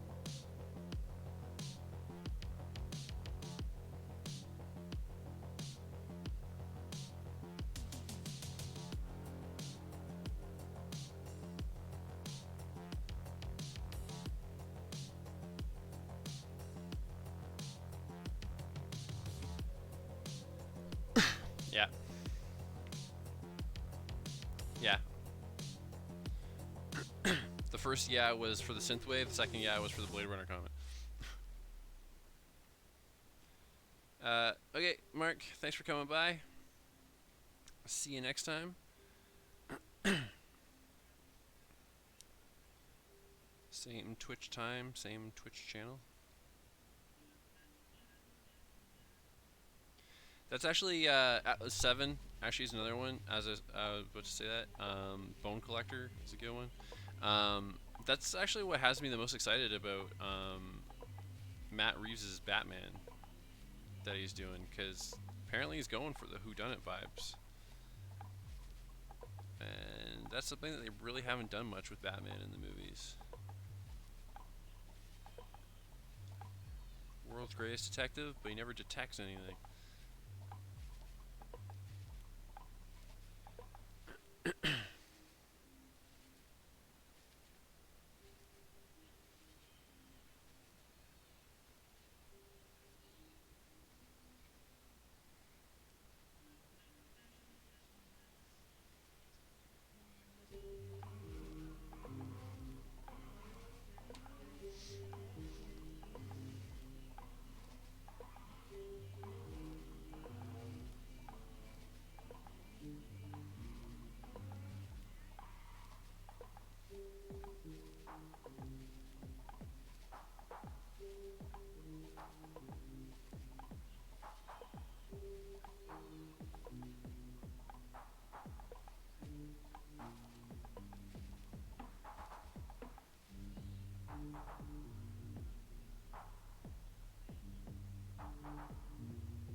Uh, just because we know the kind of person Kevin Spacey is, or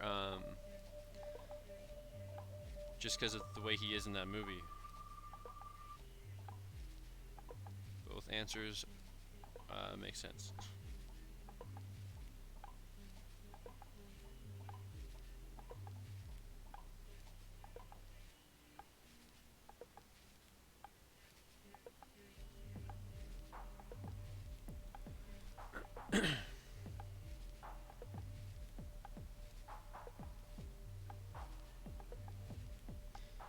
I'm generally, I mean, okay, I'm glad to not have him make any new movies, but I can generally separate the person from the character enough that I'm not opposed to like disliking the movie. I think that it's a lot harder. We're talking about this in class with like comedians and stuff like that, you know, because it's like Kevin Spacey's an asshole, but that's not Kevin Spacey we're watching. It's a character he's playing, kind of thing. But somebody like Bill Cosby on stage and whatnot, and even in a show to some extent, is like no, that's actually Bill Cosby we're watching. It's not really a character. That's just him, and he sucks. So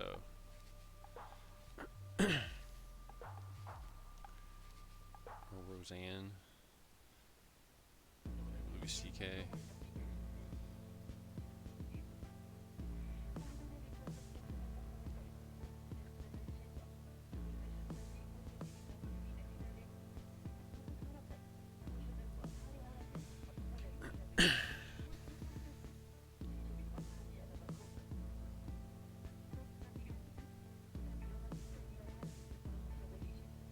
I really like that first season as well, but then I never did watch Beyond. I heard the second season wasn't nearly as good. Yeah, I'm a kind of same with me, Fox, on Sherlock. Although I've had the BBC Sherlock with Cumberbatch on my watch list on Netflix forever, and I just keep putting off getting to it. And it's one that I'm like excited to watch, but for some reason I just never go to it. I have so much built up on there, you know.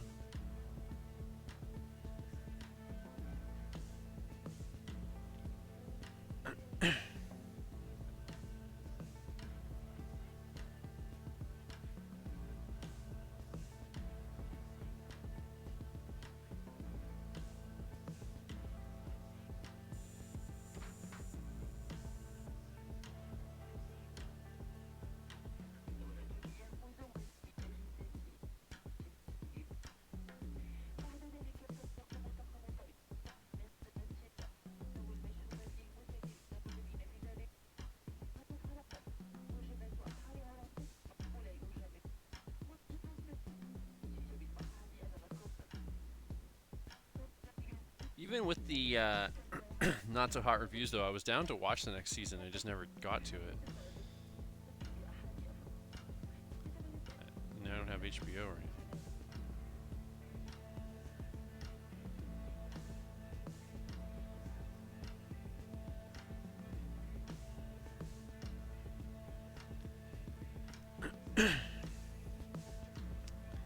I've mostly only heard positive things about the BBC Sherlock.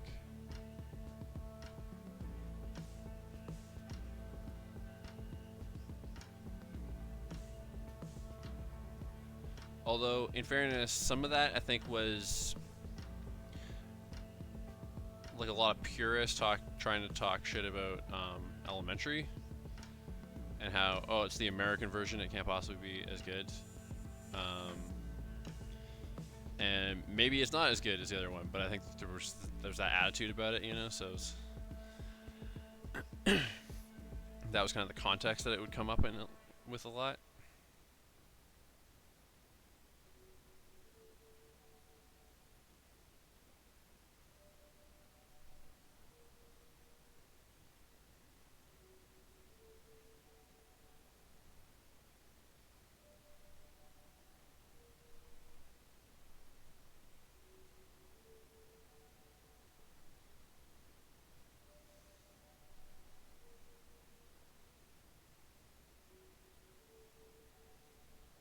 I think that's what I heard as well. And also, um,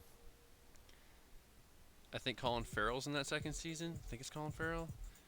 And even people that were really shitting on that season were raving about his performance. If it wasn't Farrell, it was somebody else. But there was somebody in it that they were like, oh, the season wasn't that great, but this guy.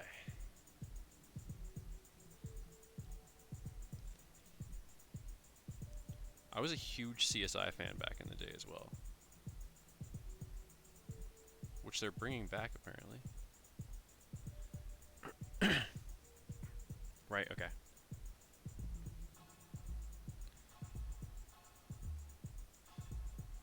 And everybody was like, Vince Vaughn in a drama, but drama's actually where he started.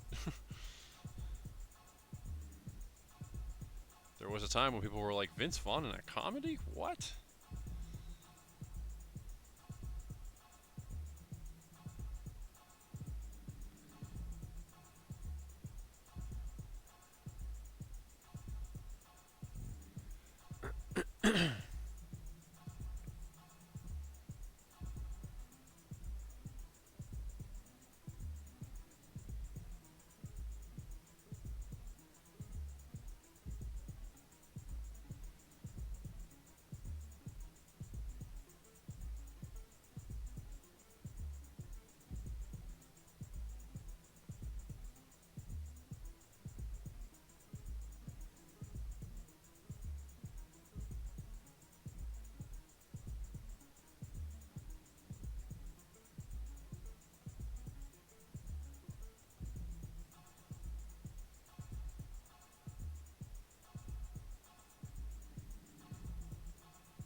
Yeah.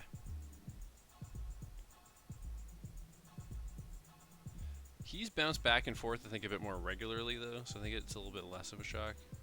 Whereas Vince, once he got Wedding Crashers or Old School, whichever one came first, it was like that was just pretty much all he did for a while.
I just had a really dumb thought as I'm inking this.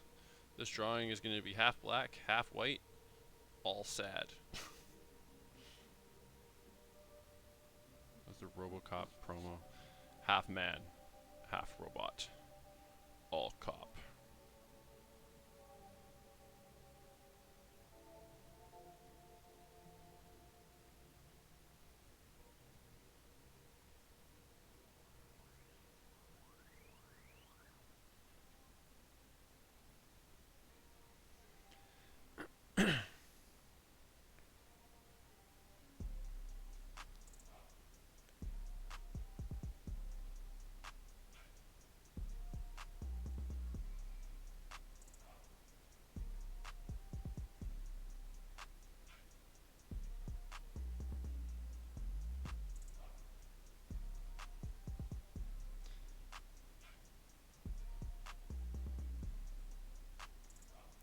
You guys ever watch The Sopranos? I've never watched The Sopranos, but a YouTube show that I put on regularly has been talking about them a lot because the guy's been rewatching them, and my dad owns them all on Blu-ray.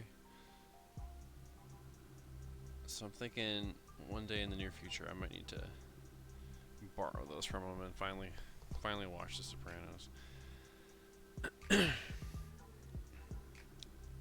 I'm a big fan of like crime stories. When it comes to like the mob stuff, I'm a little bit more lukewarm. I don't dislike it, but I'm not like in awe of it like some people are. Like I think The Godfather is unquestionably a very good movie. I also think it's a little bit overrated.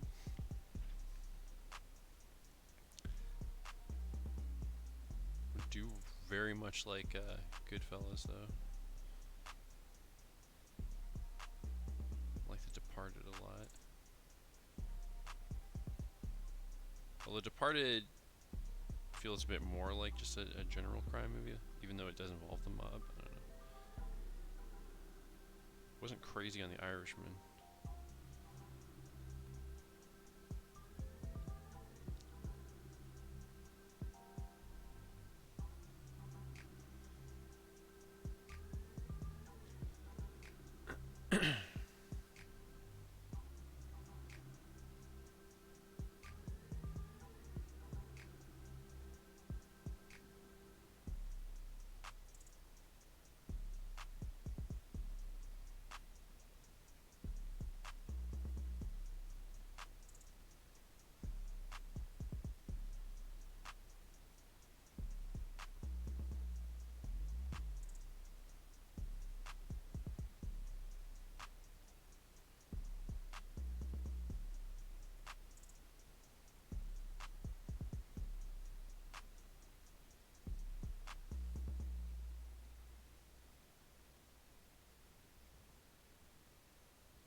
Yeah, I don't know. There's this like weird like romanticized vision of the mob. I think sometimes where like I remember a guy in high school was just like obsessed with gangster stuff, and I was like, I don't know.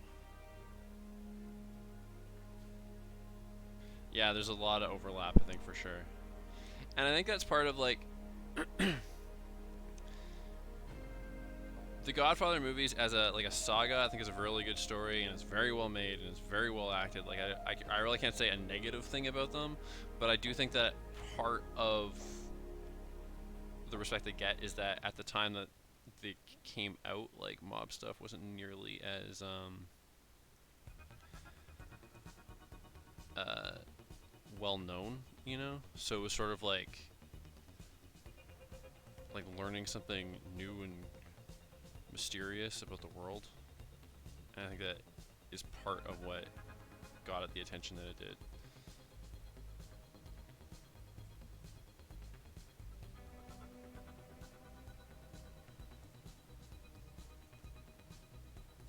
The Untouchables is another one that I like. That's a pretty fun one. Actually, another one that I like, but a lot of people seem to hate, is Gangster Squad. But I almost feel like I feel like Gangster Squad was actually a deliberate homage to Untouchables. It was like super stylized and kind of over the top and stuff, and I think that's what was 100% going for, and I really dug it for that, and I think a lot of people hated it for that.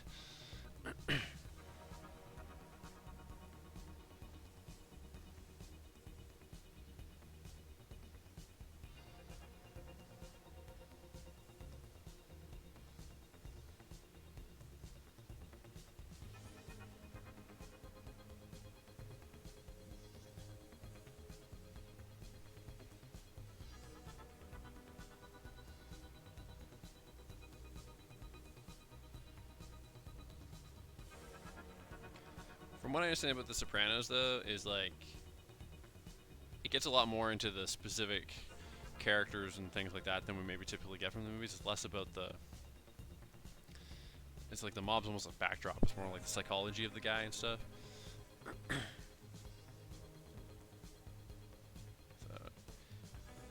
it's one that's been on my list for a long time, and I think I might finally. Well, actually, you know what? I say I want to finally do it, but I'm also going to be starting another big, ambitious batch of comics pretty soon. So that might still wait a little bit, but I'm feeling a little bit more motivated now than I was a month ago.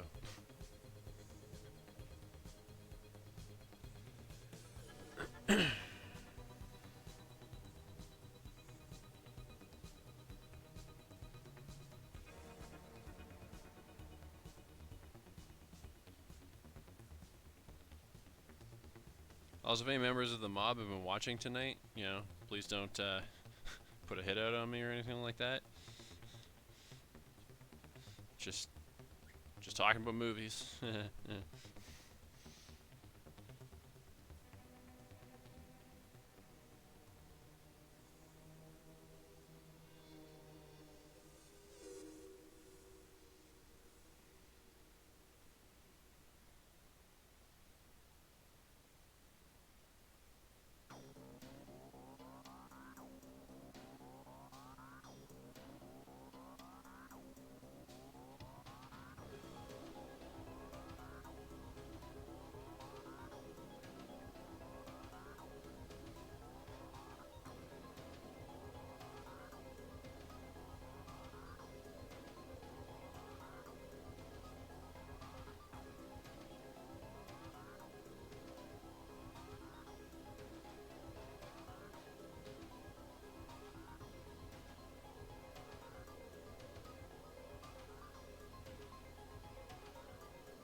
Filling in all these black areas is going to be slow, but it'll be a little bit less mind-numbing to drawing all these individual bricks.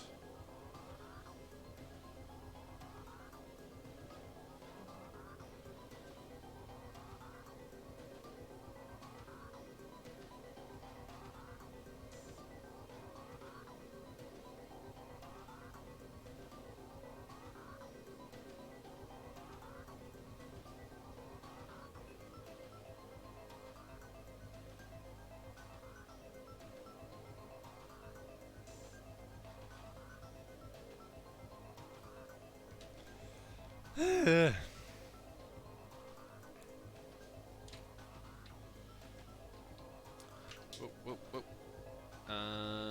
Okay. Her dress and his jacket are getting the brush treatment.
Am I remembering right, Michelle, that you worked on The Irishman? I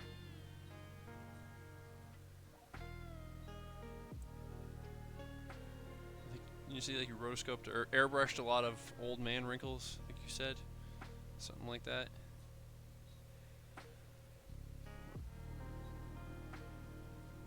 You know, the thing with Irishman is I think the effect is super well done, but for some of those scenes they should have gotten a body double for De Niro, because it's like when he's doing some action stuff, it's like, hey, his face unquestionably looks like a 30-year-old man, but he is moving very much like a 70-year-old man. But still, some of the better de-aging I think I've probably ever seen. So still has that going for it. Right, yeah, that's what it was, yeah.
Were there any shots where you guys had to fix the hands that you're aware of, and they just missed some, or did they seem to just like not go there at all?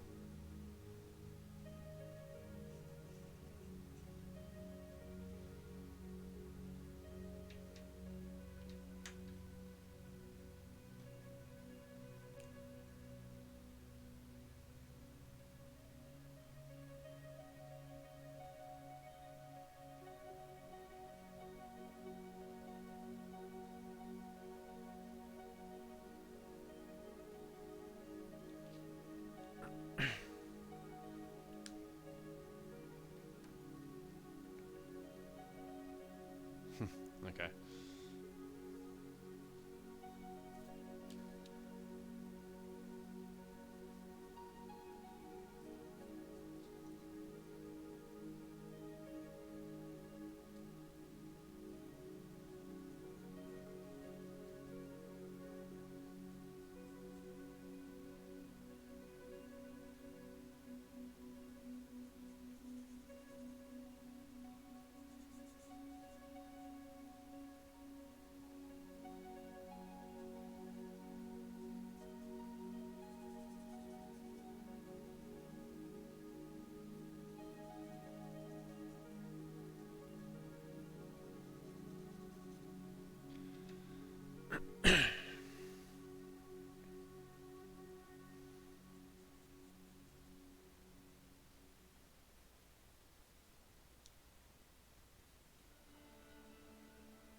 That makes sense. And you shouldn't do it if they weren't paying for it.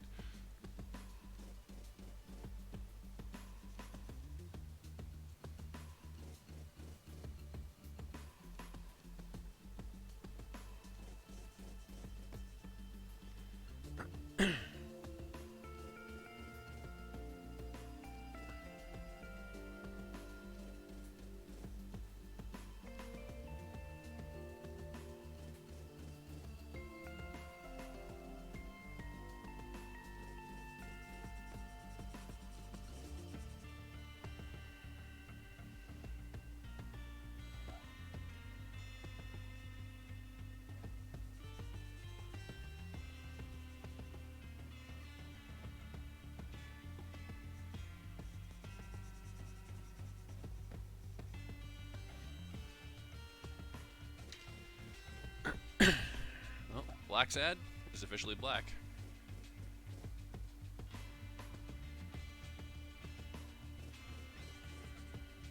Detective John Blacksad.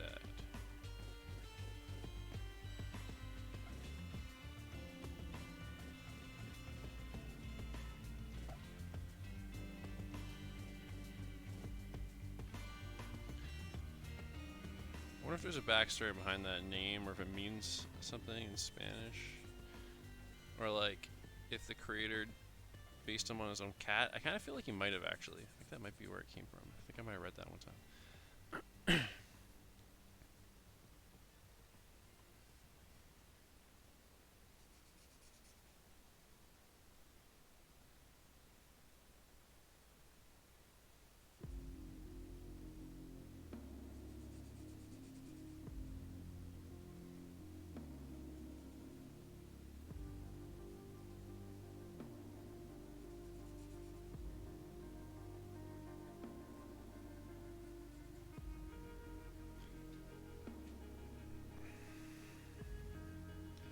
Home stretch, but it might be a long home stretch with all these wrecks.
Totally.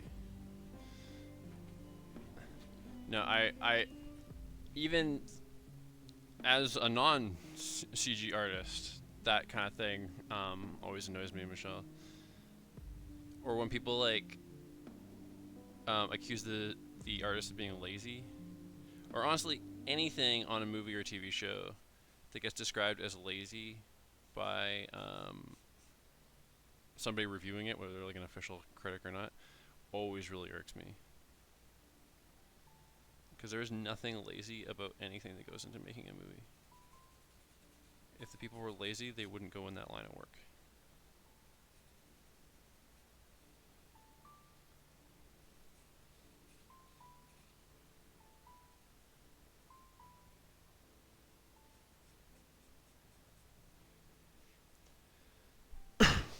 Totally.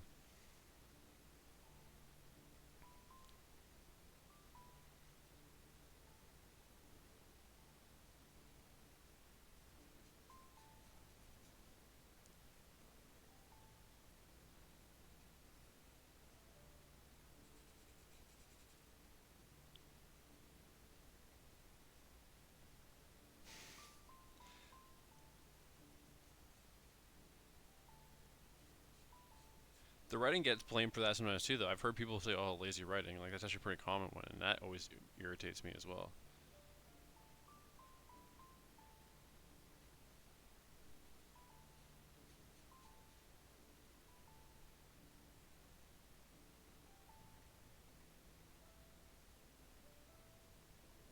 Yeah,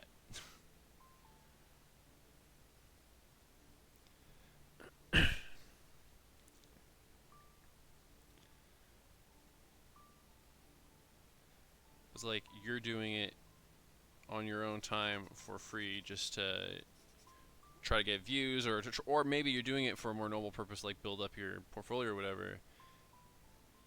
but you're clearly not getting what's actually going on behind the scenes. To it's not that you can do better. It's that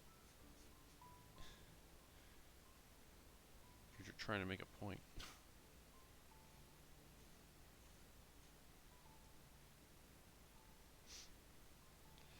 There is such a thing as lazy everything, but I don't think it's too often what we're actually seeing on screen. Like, obviously, it exists where somebody could just decide not to do something because they're lazy out of it, and they could decide to just use a convenient plot device. But it's so often not what you're actually witnessing, though.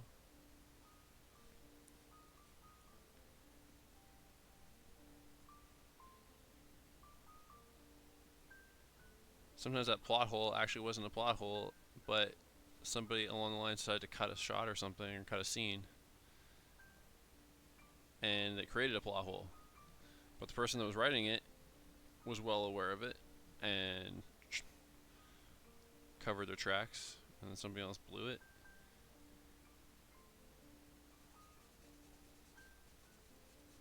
Sometimes there's deliberate conceit as well.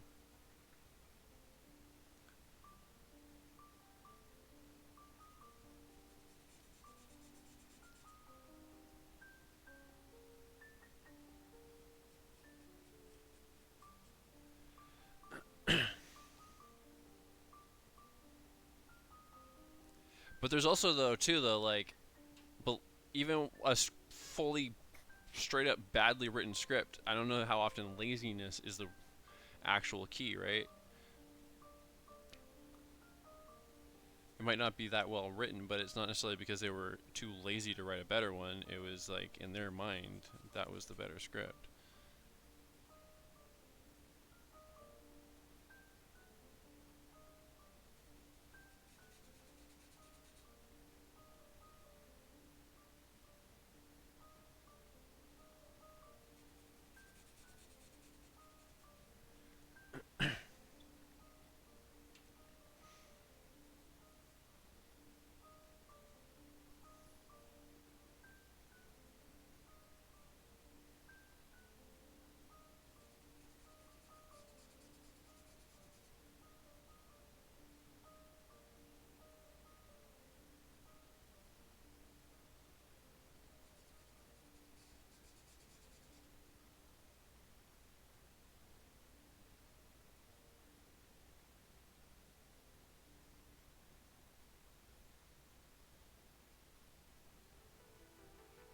Yeah, very true. You're probably thinking of that Luke Skywalker one, right?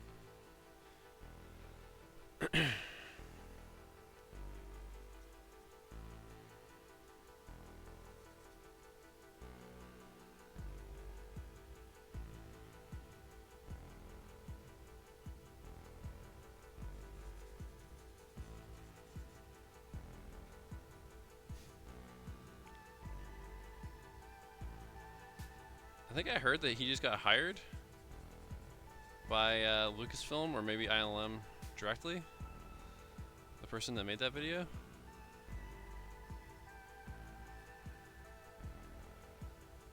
But what I heard though is that the guy is a professional VFX artist, so it's not like, but they're kind of sensationalizing it a bit, like it's just some guy in his basement.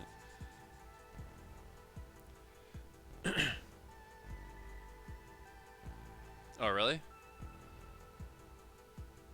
About just about that video, or about the guy being supposedly hired?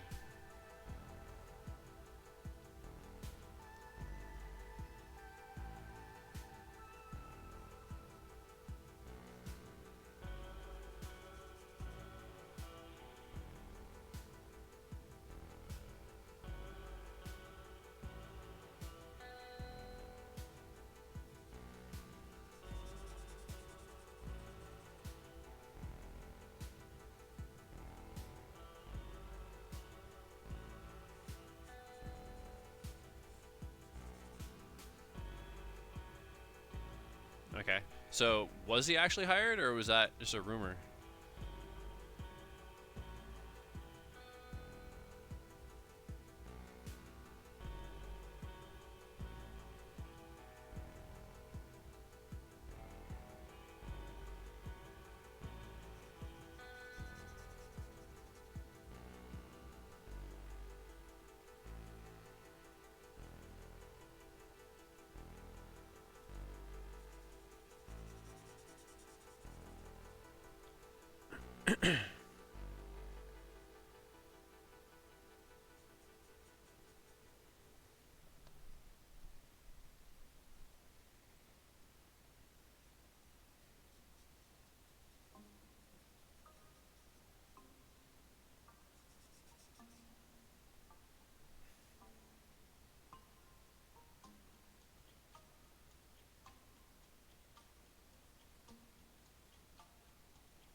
So did you confirm that he wasn't hired, or just pretty obvious that he wasn't hired in the end, Michelle?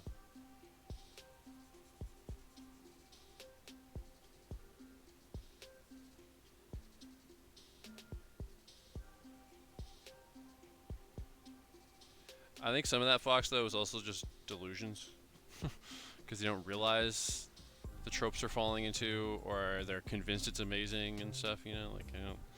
I think laziness, it does exist. I mean, I think there is that, or like, oh, that's good enough attitude does exist, but I also think there's a lot of delusional people out there as well, trying to get their word out there, and don't actually recognize those issues. And it's not because they were too lazy to look for them, it was just because they were kind of too blind to see them.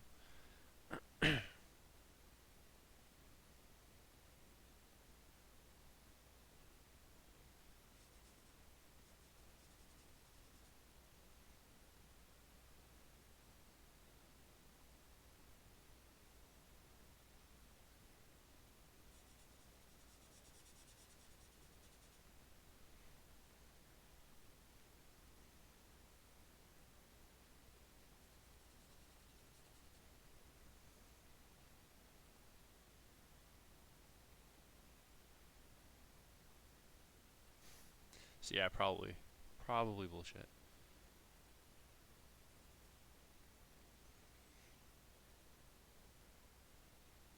Speaking of deepfakes as well, somebody made a deepfake of Emilia Clarke as Mera in Aquaman, and I keep seeing that circulating with the headline Emilia Clarke suits up to replace Amber Heard, and I don't know if they're deliberately just doing that. So like obviously that's not happening. I don't think Amber Heard's even being recast or anything, but like I don't know if they're deliberately just doing clickbait or if they're actually being fooled by the video.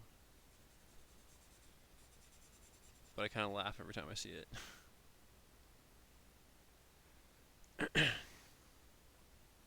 Oh yeah,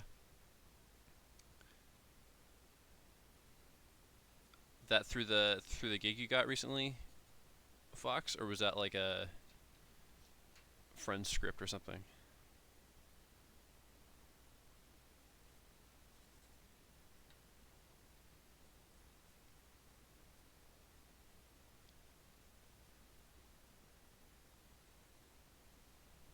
Okay, I think the music paused. I think we gotta fix that, but I'm not breaking my brick momentum here. Let me finish these bricks first.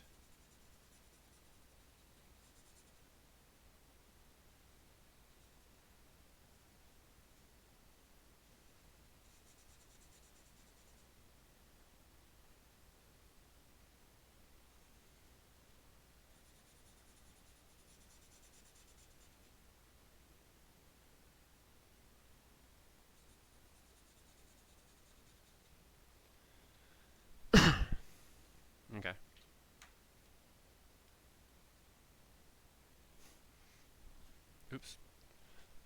Alright, let's fix the music. I don't know, let's go back to mystery again. We're almost done here anyway.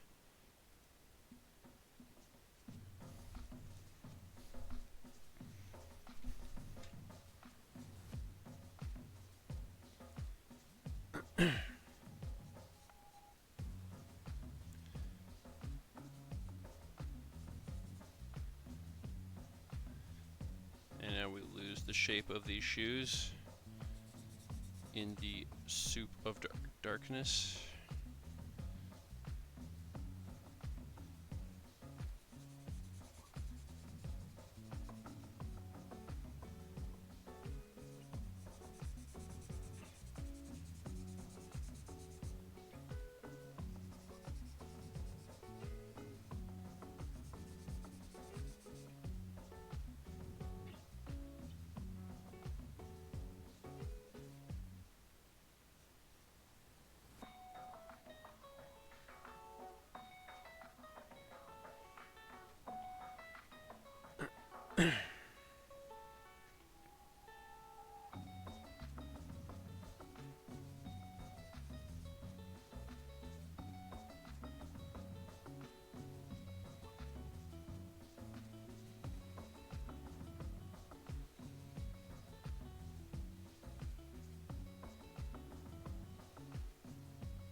Oops.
Okay, this is just about done. I think I'm going to actually adjust one thing with this cityscape here. I think I'm going to have it more like it's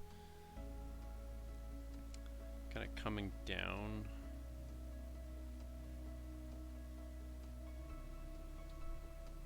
I just forgot to do his hair there.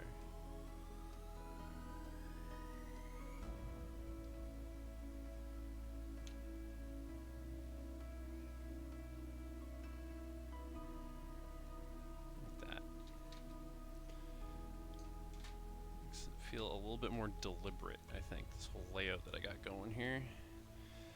And then we can call this thing finished.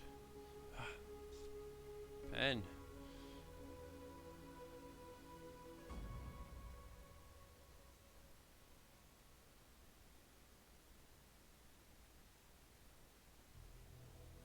Actually, I lied. I am going to fix a couple things. And those bricks. But then for real, we'll call it finished. That won't take very long though. That'll be a pretty quick thing.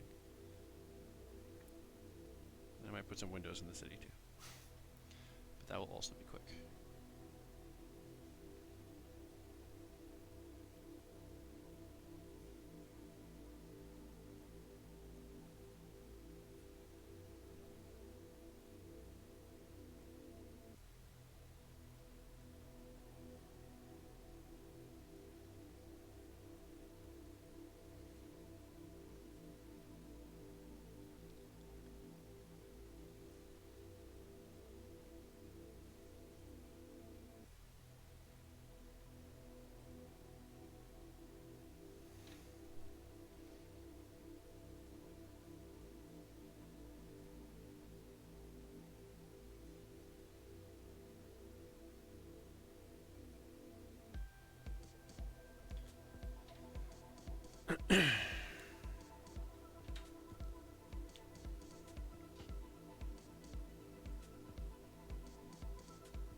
Almost there.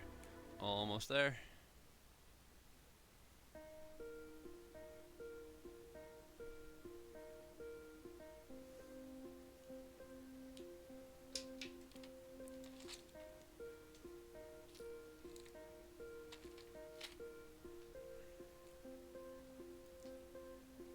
Okay, just gonna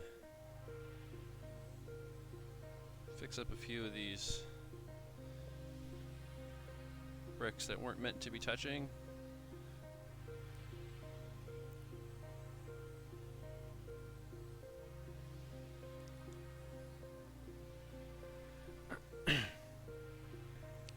If a few of them do, it's not that big of a deal because sometimes some bricks will stick out a little bit farther and stuff, but I did it to quite a few of them, so.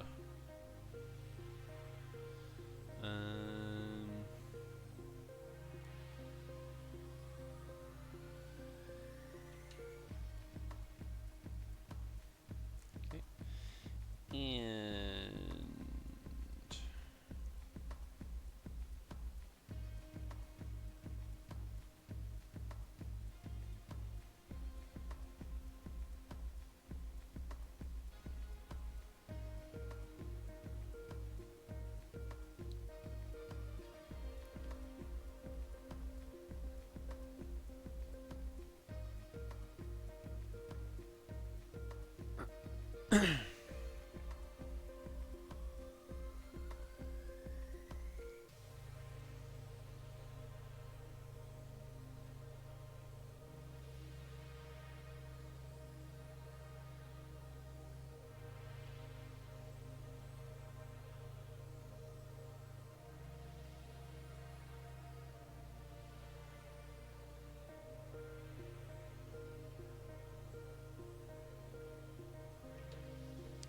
all right, ready for a signature. Here it comes.